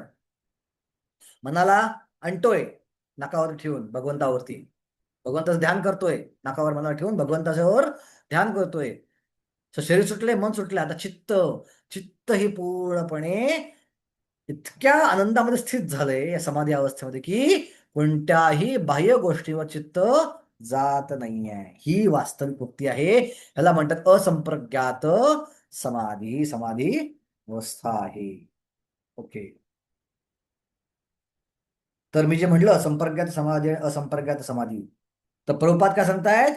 हे जे पतंजली योग आहे, हे पतंजली ऋषी सुद्धा एका प्रकारे भक्ती योगाचं पालन करायला सांगत आहे.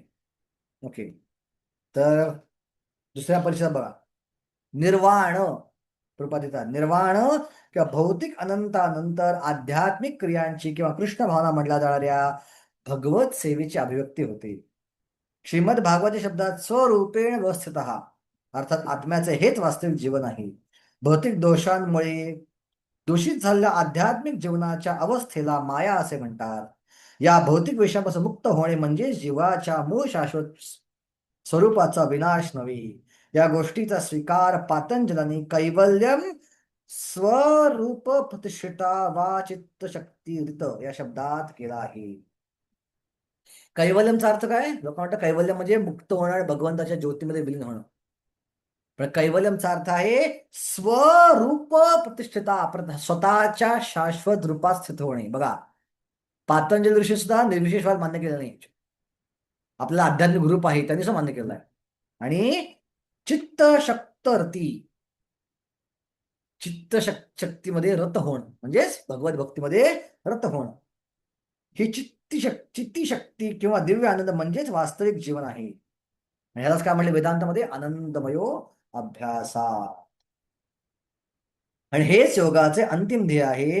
हा दिव्यानंद भक्ती योगाच्या आचरणाने सहज साध्य होतो. भक्ती योगाचे विस्तृत वर्णन भगवद्गीते 7व्या अध्यायात करण्यात येईल. आपण लवकरच त्या 7व्या अध्यायात जाणार आहोत.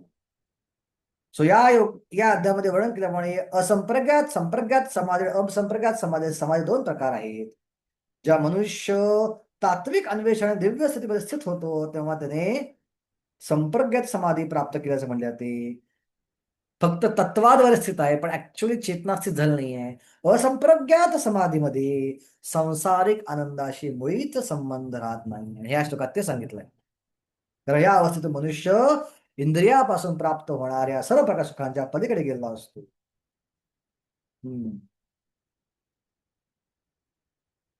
योगी एखाद्या दिव्य अवस्थेत स्थिर झाला आहे तो त्यापासून कधीच विचलित होत नाही. जोपर्यंत तो या स्थानाची प्राप्ती करत नाही तोपर्यंत तो अयशस्वीच आहे. विविध प्रकारचे इंद्रिय युक्त आजच्या तथाकथित योगाभ्यास म्हणजे विपर्यास आहे. संभोग आणि मद्यपान करण्यात मग्न असलेला योगी म्हणजे एक थट्टा आहे. योग साधनेतील सिद्धीकडे जे योगी आकर्षित होतात ते सुद्धा योगामध्ये पूर्णपणे स्थित नसतात. जर योगीजन योगाच्या फळाने आकर्षित गेले तर या लोकांमध्ये सांगितल्याप्रमाणे ते पूर्णावस्था प्राप्त करू शकत नाहीत. म्हणून ज्या व्यक्ती आसनांच्या कसरतींच्या प्रदर्शनात त्या सिद्धी प्राप्तीच्या मागे लागल्या आहेत त्यांनी जाणले पाहिजे की त्या प्रकारच्या योगाभ्यासाचा उद्देश गमावला आहे. ओके, आता प्रश्न असा पडेल की हे करत असताना बरेच त्रास होतील ना. सोपं आहे काय ही अवस्था प्राप्त करणं? ठीक आहे. बरेचदा मन विचलित होईल, बरेचदा खूप कष्ट येतील, बरेचदा वासना भडकेल, बरेचदा शंका निर्माण होईल की अरे इतकं अवघड, यातनं काय साध्य होईल का नाही, यातनं काय साध्य होईल का नाही, अशा शंका कधी कधी मनावर निर्माण होतात. आणि त्या शंकाचं निरसन कसं करायचं आणि त्या अवस्थेत पुढे कसं घेऊन जायचं याचं वर्णन भगवंतांनी श्लोक क्रमांक 24 मध्ये केलेलं आहे. ओके. स निश्चयेन युक्तव्यो योगी निर्विण्ण चेतसः संकल्प प्रभवान कामास त्यक्त्वा सर्वान शेषता मनसैव इंद्रिय ग्राम विनियम्य समन्ततः. जर असा संशय निर्माण आला, अशी भीती निर्माण झाली तर काय केलं पाहिजे? स निश्चयेन युक्तव्य योगी निर्विण्ण चेतसः. मला माहिती आहे हे प्राप्त करणं फार अवघड आहे. दो आय कॅनॉट अटेन इट, मला माहिती आहे. पण मी श्रद्धा ठेवून आहे आणि मी निश्चयानं प्रॅक्टिस करत राहणार. आणि जर असं केलं तर लवकरच मी ते प्राप्त करू शकेन, हा विश्वास ठेवून करत राहणं. सो भक्ती मार्गात सुद्धा कधी कधी शंका निर्माण होतात. बापरे, इतके दिवस उभा करतोय तरी वासना जात नाही, तरी अजून अनर्थ जात नाहीये, तरी अजून प्रगती होत नाहीये, असं का? तर आपण ओळखलं पाहिजे की जरी शंका निर्माण झाली तरी श्रद्धा ठेवून निश्चयानं भक्ती मार्गात आचरण केलं पाहिजे. जो भक्ती योगी आहे, जो भक्त आहे किंवा योगी आहे, त्याच्याकडे सगळ्यात महत्त्वपूर्ण काय? निश्चय, दृढ निश्चय. 9व्या अध्यायामध्ये श्लोक पाहणार आहोत. 9व्या अध्यायामध्ये भक्ताचं लक्षण काय आहे? सततं कीर्तयन्तो मां यतन्तश्च दृढव्रत नमस्सन्तश्च मां भक्त्या नित्ययुक्ता उपासते. भक्तीकडे लेच्यापेक्षा माणसाचं काम नाहीये, खूप दृढ निश्चय पाहिजे. तुकाराम महाराज म्हणतात ना, येथ असावे जातीचे येऱ्या गबाळ्याचे ते काम नव्हे. भक्तीकडे येऱ्या गबाळ्या माणसाचं काम नाहीये. येत असे जातीचे म्हणजे निश्चयी व्यक्ती पाहिजे. आणि दृढ निश्चय व्यक्तीच भक्ती मार्गात प्रगती करून भगवत धामाची प्राप्ती करतो. अंडू पांडू कोणी भगवत धामात जाऊ शकत नाही. सुरुवातीला आपण ऐकतो कथेमध्ये, हा फक्त एकदा कृष्ण नाव घ्या, फक्त प्रसाद घ्या, भगवत धाम शकता, हे ऐकायला बरं आहे फक्त. पण जशी हळूहळू प्रगती करू लागू आपल्या निश्चयाची, धैर्याची परीक्षा पाहिली जाईल. आणि त्यापेक्षा पास व्हायचा आहे तर निश्चय कायम ठेवणं आवश्यक आहे. सो योगी हा योगी निर्विण्ण चेतसः, हा निश्चय ठेवून तो पुढे जात असतो. मनुष्य दृढ निश्चयाने श्रद्धेने योगाभ्यासयुक्त झाले पाहिजे आणि त्याने योग मार्गात विचलित होऊ नये. मानसिक तर्कावर उत्पन्न झालेल्या सर्व भौतिक कामनांचा पूर्ण त्याग करून मनाद्वारे सर्व इंद्रियांना सर्व बाजूंनी संयमित केले पाहिजे. तर हे आहे योगा अभ्यासामध्ये दृढतेनं पालन करण्याचं सूत्र. ओके. आता प्रभुपाद तात्पर्यामध्ये एक गोष्ट सांगतायत एका चिमणीची. प्रभुपाद सांगतायत की धैर्याच्या बाबतीत सांगायचं झालं तर समुद्राच्या लाटांमध्ये अंडे हरवलेल्या टिटवीचं उदाहरण मनुष्याने अनुसरले पाहिजे. तरी गोष्ट शास्त्रा उपनिषदामध्ये येते.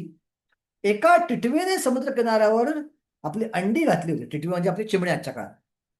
परंतु महासागराने आपल्या लाटांबरोबर ती अंडी वाहून नेली. हे पाहून टिटवी अत्यंत क्षुब्ध झाली आणि तिने सागराला आपली अंडी परत देण्यास सांगितले. समुद्राने तिच्या विनंतीकडे लक्ष दिले नाही, म्हणून तिने समुद्राला आटवण्याचा निश्चय केला. एक टिटवी आहे आणि एक समुद्र आहे, आणि टिटवीनं समुद्राला आटवायचा निश्चय केला. समुद्र कसा आहे, आपला अनर्थ कसा आहे समुद्राप्रमाणे, आणि आपलं डिटर्मिनेशन कसे आहे टिटवीप्रमाणे. एक चिमणी किती पाणी पिऊ शकेल, किती सोशी पाणी भरू शकेल, आणि किती काय करू शकेल असं. सो आपण आपल्या प्रयत्नाद्वारे अनर्थचा सागर संपवणं म्हणजे या चिमणीनं समुद्राचं पाणी आटवायचा प्रयत्न करण्यापैकी आहे. पण तिने आपल्या लहानच्या चोचीने पाणी आणण्यास सुरुवात केली आणि तिच्या या अशक्यप्राय धैर्याकडे सर्वजण उपहास करू लागले. हे तिच्या धैर्याची वार्ता सर्वत्र पसरली. ऍक्च्युली प्रभुपादांनी स्टोरी थोडीशी थोडक्यात सांगितली आहे, पण ऍक्च्युअली उपनिषद बघितलं तर स्टोरीमध्ये असं की नारद मुनीने पाहिलंय चिमणीची अवस्था, आणि नारद मुनी गेले गरुडाकडं, आणि नारद मुनी गरुडाला सांगितलं की अरे तुझी एक बहीण, तुझ्या जातीची बहीण टिटवी समुद्राला आठवायचा प्रयत्न करते आहे आणि समुद्र हसतो तिच्यावरती. मग गरुड म्हणजे ठीक आहे, मी तिला मदत करतो. आणि गरुडजी आले, आणि गरुडजीकडे ताकद प्रचंड आहे, आणि समुद्राला भीती वाटली की गरुडजींच्या पंखामुळं माझा सगळा समुद्र आटून जाईल. आणि समुद्र घाबरला आणि त्यांनी अंडी परत दिली. सो त्याचप्रमाणे आपण भक्ती मार्गात अनर्थांचा सागर आटवायचा प्रयत्न करणं म्हणजे टिटवीनं पाण्याद्वारे समुद्र आटवण्याचा प्रयत्न करण्यापैकी. पण आपण जसं करत राहिलो तर आपल्यामध्ये आणि भगवंतामध्ये भक्त आहेत, आणि भक्त आपली प्रार्थना भगवंताकडे करतात, आपल्यासाठी प्रार्थना करतात, आणि ती प्रार्थना ऐकून भगवंत मायादेवाला आदेश करतात की या व्यक्तीला, या समुद्र जो आहे मायेचा तो आटवून टाक. आणि भगवंताच्या कृपेनं भक्तासाठी हा महासागर गायीच्या पायाच्या ठस्यामध्ये जेवढं पाणी बसेल तेवढा छोटा होऊन जातो, आणि भक्त सहजगत्या क्रॉस करतो. आपल्या प्रयत्नाद्वारे नाही, पण भक्तांच्या प्रयत्नाद्वारे. पण भक्तांची कृपा आकर्षित करण्यासाठी स्वतः प्रयत्न पण केले पाहिजेत. सो भक्तांनी प्रयत्न केले, ते प्रयत्न बघून भगवंत एक दिवस खुशतात. आणि जरी आपल्या छोट्या प्रयत्न शक्य नाही आहे, पण आपले प्रामाणिक प्रयत्न भगवंत खुश होतात आणि भगवंता समुद्र आठवतात. जसं दामोदर लीला, दामोदर लीलेमध्ये सुंदर श्लोक येतो. स्वमातून स्विन्न गात्राय विसृज्या कबरास्तजा दृष्ट्वा परिश्रमं कृष्णा कृपयासीत स्वबंधने. स्वमातून स्विन्न गात्राय, यशोदा माता काय करतेय, दोरी बांधतेय, दोरी बांधतेय, दोरी बांधतेय, दोरी बांधतेय. कृष्णाचे 2 बोट कमी का, कृष्णाला खेळायला जायचं बाहेर, आणि यशोदा माता बांधून ठेवते. तर कृष्णाची इच्छाशक्ती काम करते. इच्छाशक्ती काय सांगते, मला खेळायला जायचं, मला बांधव आता का म्हणे. आणि इच्छाशक्तीचं काम केल्यामुळं भगवंताची जी सत्यसंकल्प शक्ती आहे ती बांधू देत नाही भगवंतांना. भगवंताची इच्छा आहे ती सत्यसंकल्प शक्ती पूर्ण करते. पण या सगळ्याच्या वरती भगवंताची कृपाशक्ती आहे काय. ज्यावेळी यशोदा माता पण दृढनिश्चयी आहे, ती म्हटले मी पण सोडणार नाही, तू बांधला बघतेस तू कसा बांधला. यशोदा माता दोरी बांधते बांधते बांधते. आचार्य म्हणतात 9 लाख गायींच्या 9 लाख दोऱ्या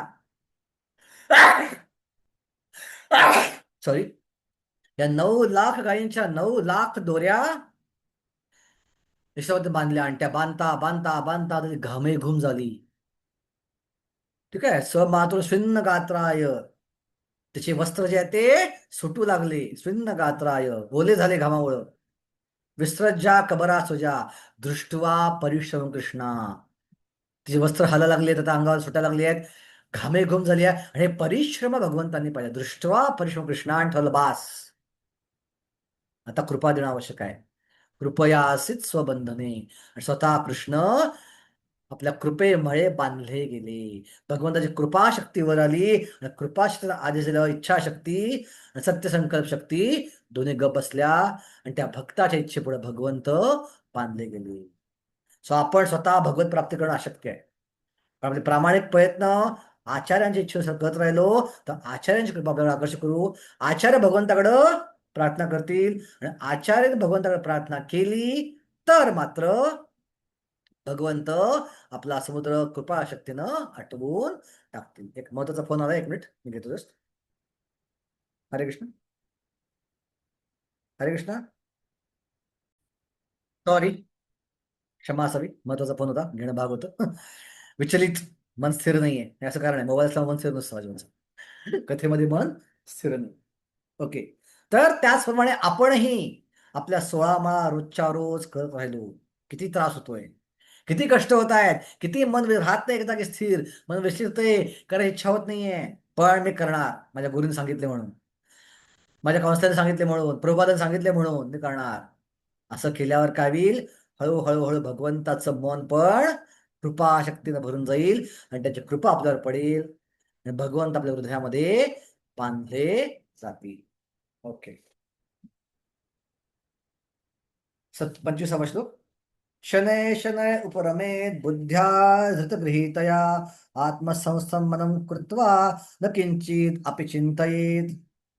हळूहळू क्रमशः दृढ विश्वासाने युक्त झालेल्या बुद्धीद्वारे समाधीमध्ये मनुष्य स्थित झाले पाहिजे, आणि याप्रमाणे मन केवळ आत्म्यावर स्थिर केले पाहिजे, इतर विषयाचाही विचार करू नये.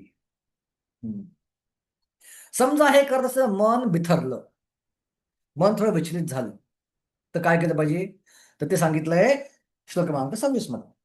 यतो यतो निश्चलती मनश्चंचलमस्थिरम ततस्ततो नियम्येत आत्मन्नेवा वशं नयेत. आपल्या चंचल अस्थिर स्वभावामुळे मन जेथे जेथे भरकटते तेथे मनुष्याने ते खेचून आणावे आणि आत्म्याच्या नियंत्रणामध्ये आणावे. सो त्याचप्रमाणे जप करताना मन विचलित होतं, मन भरकटतं, मन गावभर, राज्यभर, देशभर आणि जगभर फिरून येतं, आणि कसं ते विचार डोक्यामध्ये कसं कळत पण नाही. आपल्याला वाटतं भक्तिमय विचार आहेत, आपण जप करतो, हरे कृष्ण कृष्ण कृष्ण हरे राम राम हरे. आज मला छान आंबरस बनवायचं भगवंतासाठी, आपल्याला वाटतं भक्तिमय विचार आहे, भगवंताच्या आनंदाचा विचार करतो मी. मग मला आंबे आणले पाहिजेत, मग आंबे आणता कुठं आणले पाहिजेत, मला विक्रमगडच्या मार्केटमध्ये आंबे आणले पाहिजेत. मार्केटमध्ये ती पर्टिक्युलर व्यक्ती आहे ना, ती फार मला त्रास देते, मग ती व्यक्ती जी आहे ना, ती त्रास देते ना, मला आज दिवसामध्ये अजून भरपूर त्रास झालेत. असं करत करत करत कुठं सुरू झालं आणि कुठं गेलं, असं गावभर मन फिरत जातं. काय करायचं अशा वेळी, वैतागायचं नाही.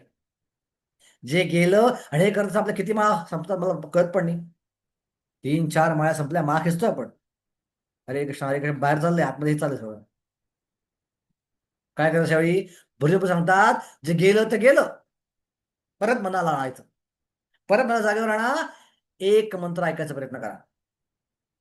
पहिला एक शब्द ऐकायचा प्रयत्न करा, एका शब्दावर एक मंत्रावर जा, एका मंत्रावरनं एका माळेवर जायचा प्रयत्न करा.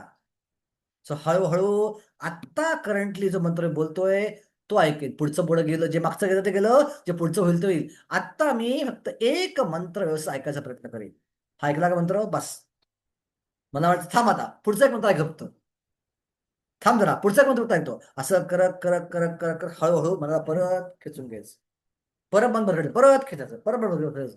तो साधना मार्गामध्ये हा आपला अभ्यास चालू असला पाहिजे. ओके. असं केल्यावर काय होईल, प्रशांत प्रशांत मनसे येनम योगिनम सुखमुत्तम उपैतम शांतरजसम ब्रह्मभूतम अकल्मषम. ज्या योगी मनुष्याचे मन माझ्यावर स्थिर झाले आहे त्याला निश्चितपणे दिव्य सुखाची परमावधी प्राप्त होते. तो रजोगुणाच्या पलीकडेच असतो. त्याला ब्रह्माशी असलेल्या गुणात्मक स्वरूपाचा साक्षात्कार होतो आणि याप्रमाणे तो आपल्या पूर्व कर्मफलांपासून मुक्त होतो.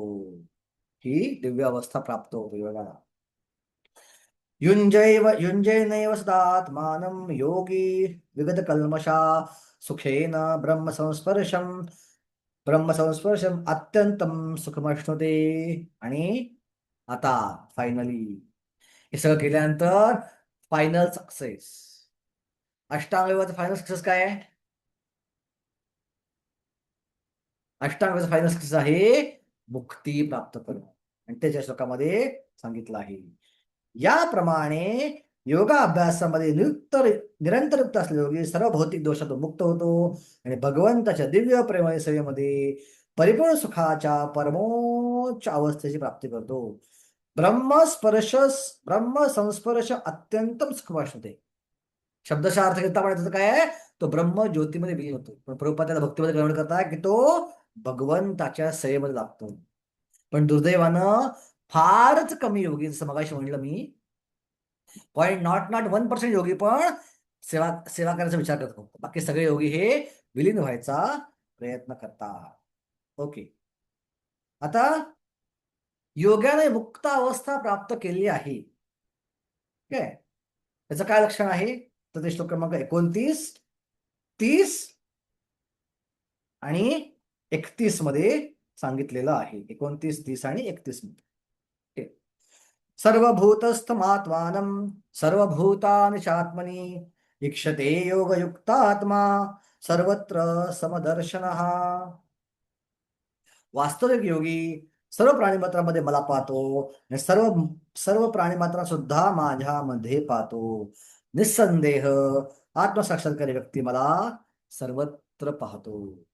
थोडक्यात अशा अवस्थेला पोचल्यावर त्याला पूर्ण परमात्म्यात समाधी लागतो. पूर्ण परमात्म्याची अनुभूती त्याला येते. सो ही परमात्मा अनुभूती जी आहे या अष्टांग योगाची सर्वोच्च अनुभूती आहे. ओके, पुढे काय होईल? यो मां पश्यति सर्वत्र सर्वं च मयि पश्यति तस्याहं न प्रणश्यामि सच मे न प्रणश्यति. आता अशा अवस्था तो प्राप्त केल्यानंतर ते दृष्टी कशी आहे? तो सगळ्यांना परमात्म्यात पाहतो की भगवंतामध्ये पाहतो की भगवान श्रीकृष्णामध्ये पाहतो, आणि भगवंतांना सगळीकडे पाहतो. तो जिथं कुठं पाहतो तिथं त्याला केवळ भगवंतच दिसतात. भगवंताशिवाय तर इतर कोणीही दिसत नाहीत. ठीक आहे, ज्यावेळी रामानंद राय आणि चैतन्य महाप्रभू संवाद चालला होता, या संवाद चालल्यानंतर प्रत्यक्ष रामानंदांना कळलं की कृष्ण जे आहे महाप्रभू तर प्रत्यक्ष कृष्ण आहेत.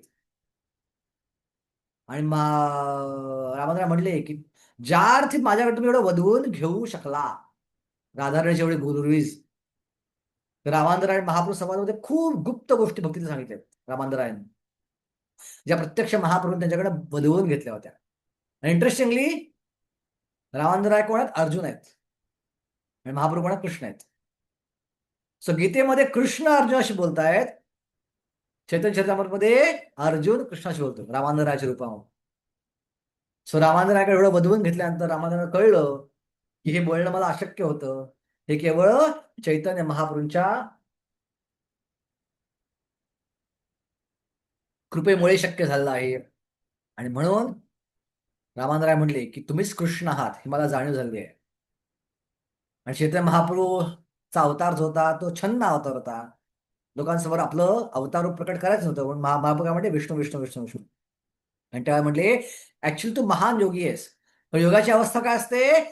योगी हा सगळीकडं भगवंतांना पाहतो. ओके, यो मां पश्यति सर्वत्र सर्वं च मयि पश्यति. आणि त्या सुंदर बंगाली श्लोक बोलतात महाप्रभू, स्थावर जंगम देखी न देखी तार मूर्ती सर्वत्र हय निज इष्ट देव स्फूर्ती. की तुझी अवस्था काय आहे? तू सगळीकडं स्थावर आणि जंगम जे हलणार आहे आणि स्थिर आहे त्या सगळ्यांमध्ये तू काहीच पाहत नाहीस. तू फक्त काय होतोय? सर्वत्र हय निज इष्टदेव स्फूर्ती.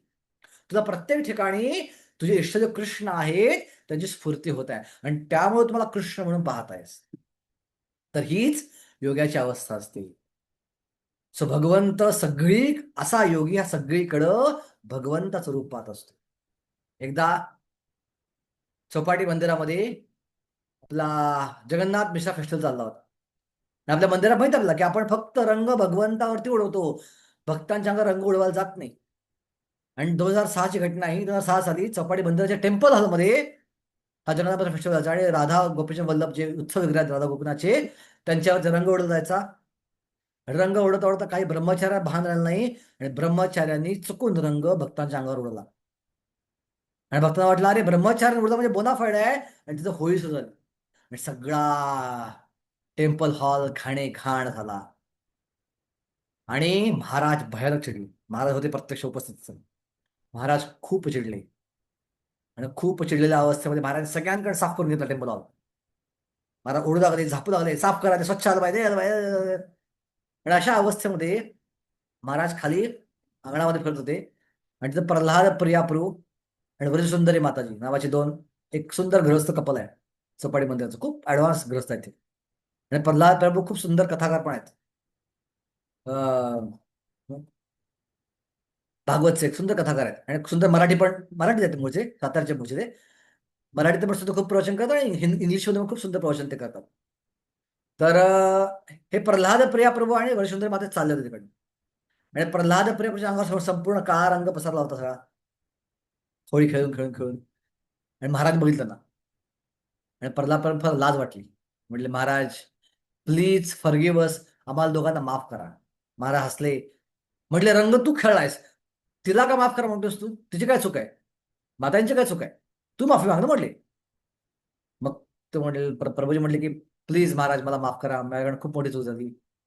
आणि महाराज हसते त्यांच्याकडे बघून आणि त्यांना बघून महाराज काय म्हटले, तुम्ही दोघं राधा माधव सारखे दिसताय. बघा त्या दोघांमध्येही महाराजांना कोण आठवते? राधा माधव आठवत.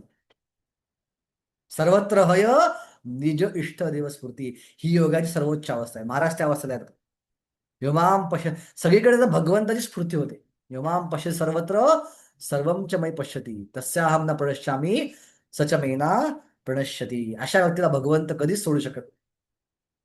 प्रभुपाद चालले होते एकदा एका फार्म वरती. सडनली प्रभुपाद आपल्या शिष्याला म्हणले, कांट यू सी? तो म्हणला नो. परत म्हटले कांट यू सी? नो. परत म्हटले कांट यू सी? शिष्याला वाटलं प्रभुपाद मध्ये राधाकृष्ण पाहत आहेत. नो श्री प्रभुपाद. म्हणजे तिथं पाण्याचा नळ वाहतोय, तो नळ म्हणजे कृष्णाची ऊर्जा आहे. तू दिसत नाही? तो नळ बंद कर म्हणजे जाऊन पहिला. वाहणाऱ्या नळामध्ये प्रभुपाद कृष्ण पाहतात. बघा ही कृष्णाची ऊर्जा आहे, ती वाया घालवता कामा नये. सो या योगाची अशी अवस्था असते, सर्वत्र तो भगवंतांना पाहत असतो. ओके, पुढं खऱ्या योगारूढाची व्याख्या काय आहे हे श्लोक क्रमांक 31 मध्ये सांगितलेलं आहे. सर्वभूतस्थोयम यो मां भजति अवस्थितः सर्वथा वर्तमानोपि स योगी मयि वर्तते. जो योगी मी आणि परमात्मा अभिन्न असल्याचे जाणून परमात्म्याच्या भक्तिपूर्ण सेवेमध्ये युक्त होतो, तो सर्व परिस्थितीत माझ्यामध्ये सदैव वास करतो. ठीक आहे. सो इवन साधना मार्गामध्ये सुद्धा योगी हा केवळ योगारूढ अवस्था प्राप्त झाल्यावर नव्हे, तर साधना मार्गामध्ये पण योगी हा इक्वल विजन, हे समत्वाचं पालन करायचा प्रयत्न करतो. आणि हे सांगितलंय श्लोक क्रमांक 32 मध्ये. आत्मोपन्नेन सर्वत्र समं पश्यति अर्जुन सुखम वा यदि वा दुःखम स्वयोगी परमो मतः. हे अर्जुन, जो आपल्या स्वतःच्या तुलनेने सर्व जीवांकडे त्यांच्या सुखामध्ये आणि दुःखामध्ये वास्तविक समतेनं पाहतो, तोच जो आहे तो परिपूर्ण योगी होय. सो वास्तविक सुखामध्ये आणि दुःखामध्ये स्वतःप्रमाणे पाहतो. म्हणजे काय? मी जर दुःखी असेल, मी जर सुखी असेल आणि इतर लोक दुःखी असतील तर काय करतो? तो स्वतः सुखाचा अनुभव घेत नाही, त्यांच्या दुःखात सहभागी होतो. मी जर दुःखी असेल, इतर लोक सुखी असेल, तर आपलं दुःख प्रकट करायला जात नाही, त्यांच्या सुखात सहभागी होतो. आपल्याकडे सुख असेल तर सुख वाटायचा प्रयत्न करतो. आपण दुःखी असू, दुःख हलकं करायचा प्रयत्न करतो. अशा प्रकारे सर्वांना तो समान दृष्टीने साधना मार्गामध्ये पाहायचा प्रयत्न करतो. ओके, त्याच्यासाठी जे चांगलं आहे ते एक्झॅक्टली तो इतरांना पण द्यायचा प्रयत्न करतो. सो साधना मार्गामध्ये पण योगारूढाची हीच मानसिकता असते. तर अशा प्रकारे श्लोक क्रमांक 9, श्लोक क्रमांक 10 ते 31 मध्ये आपण ही योगारूढाची अवस्था बघितली. सो आज योगारूढाची अवस्था पहिल्यांदा आपल्याला कळलं असेल की ही अवस्था सामान्य माणसाला शक्य नाहीये प्राप्त करणं, आणि सामान्य व्यक्ती घरात राहून त्याचं प्रॅक्टिस करू शकत नाही. म्हणून आपल्यासारख्या कलियुगातल्या लोकांसाठी भक्ती योग हाच सर्वश्रेष्ठ योग आहे. आता योगाबद्दल ऐकल्यानंतर अर्जुनाची अवस्था काय झाली या गोष्टी आपण पुढच्या रविवारी ऐकूया. पुढच्या रविवारी अध्याय संपेल आणि त्याच्या पुढच्या रविवारी आपली पहिल्या मॉड्यूलची परीक्षा असेल. प्रश्न ऑलरेडी मी ग्रुपवर टाकलेले आहेत. कोणाला काय शंका असेल मला केव्हा तुम्ही व्हॉट्सअप करून किंवा फोन करून किंवा मेसेज करून विचारू शकता. पुढच्या रविवारी आपली 1 ते 2 मध्ये ही परीक्षा होईल. 19 प्रश्न आहेत. त्यातले कोणतेही प्रश्न मी सांगेन, आणि श्लोक आहेत काय सांगितले ते कोणतेही श्लोक मी तुम्हाला लिहायला देतो, ऑन द स्पॉट सांगितलं जाईल. 1 तासामध्ये तुम्हाला तो लिहून स्क्रीनवरती सबमिट करायचा आहे. जी प्रभूजी. हरे कृष्ण. हरे कृष्ण. प्रभूजी, हरे हा, कृष्ण प्रभूजी. बोला. स्क्रीनवर लिहायचंय का? नाही नाही का- नाही, पेनाने लिहायचं कागदावरती, त्याचा फोटो हा, करून आणि पाठवायचा. मग फोटो. चालेल. पण तेवढ्या वेळेतच धन्यवाद. लिहायचंय. तेवढ्या वेळेत ज्यांचे पेपर येतील त्यांनाच पुढं सर्टिफिकेट पाठवलं जाईल. घरी नंतर पेपर लिहायचं नाही. तेवढ्या वेळात होईल आमचं. हा, होईल. त्यावेळेस आरामात होईल. ठीक. नापास होईल. पाहिजेत. आरामात होईल. जेवढं होईल तेवढं होईल. चालेल. ठीक आहे. हा. चिंता करू नका, कोणाला नापास करणार नाही. अजिबात चिंता करू नका. नाही तसं नव्हे, पण झालं पाहिजे ना, बाकी काही. तुम्ही त्याच्याबद्दल सोडवायचा प्रयत्न करा. काय शंका असेल हो, किंवा चालेल. मला विचारा. पण सगळ्यांना चालेल. सांगा, आपल्या ओळखीच्या जे ग्रुपमध्ये आहेत, जे आता क्लासला नाही आहेत, हम्म. की जे लोक त्या वेळेत उपस्थित असतील त्यांनाच पुढे सर्टिफिकेट पाठवलं जाईल. नंतर पेपर पाठवतील त्यांना पाठवलं जाणार नाही. हम्म. हरे कृष्णा प्रभुजी, दंडवत प्रणाम. हरे कृष्ण. हरे कृष्ण, दंडवत प्रणाम. हरे कृष्ण. श्री प्रभुपाद की जय. जय. जय कृष्ण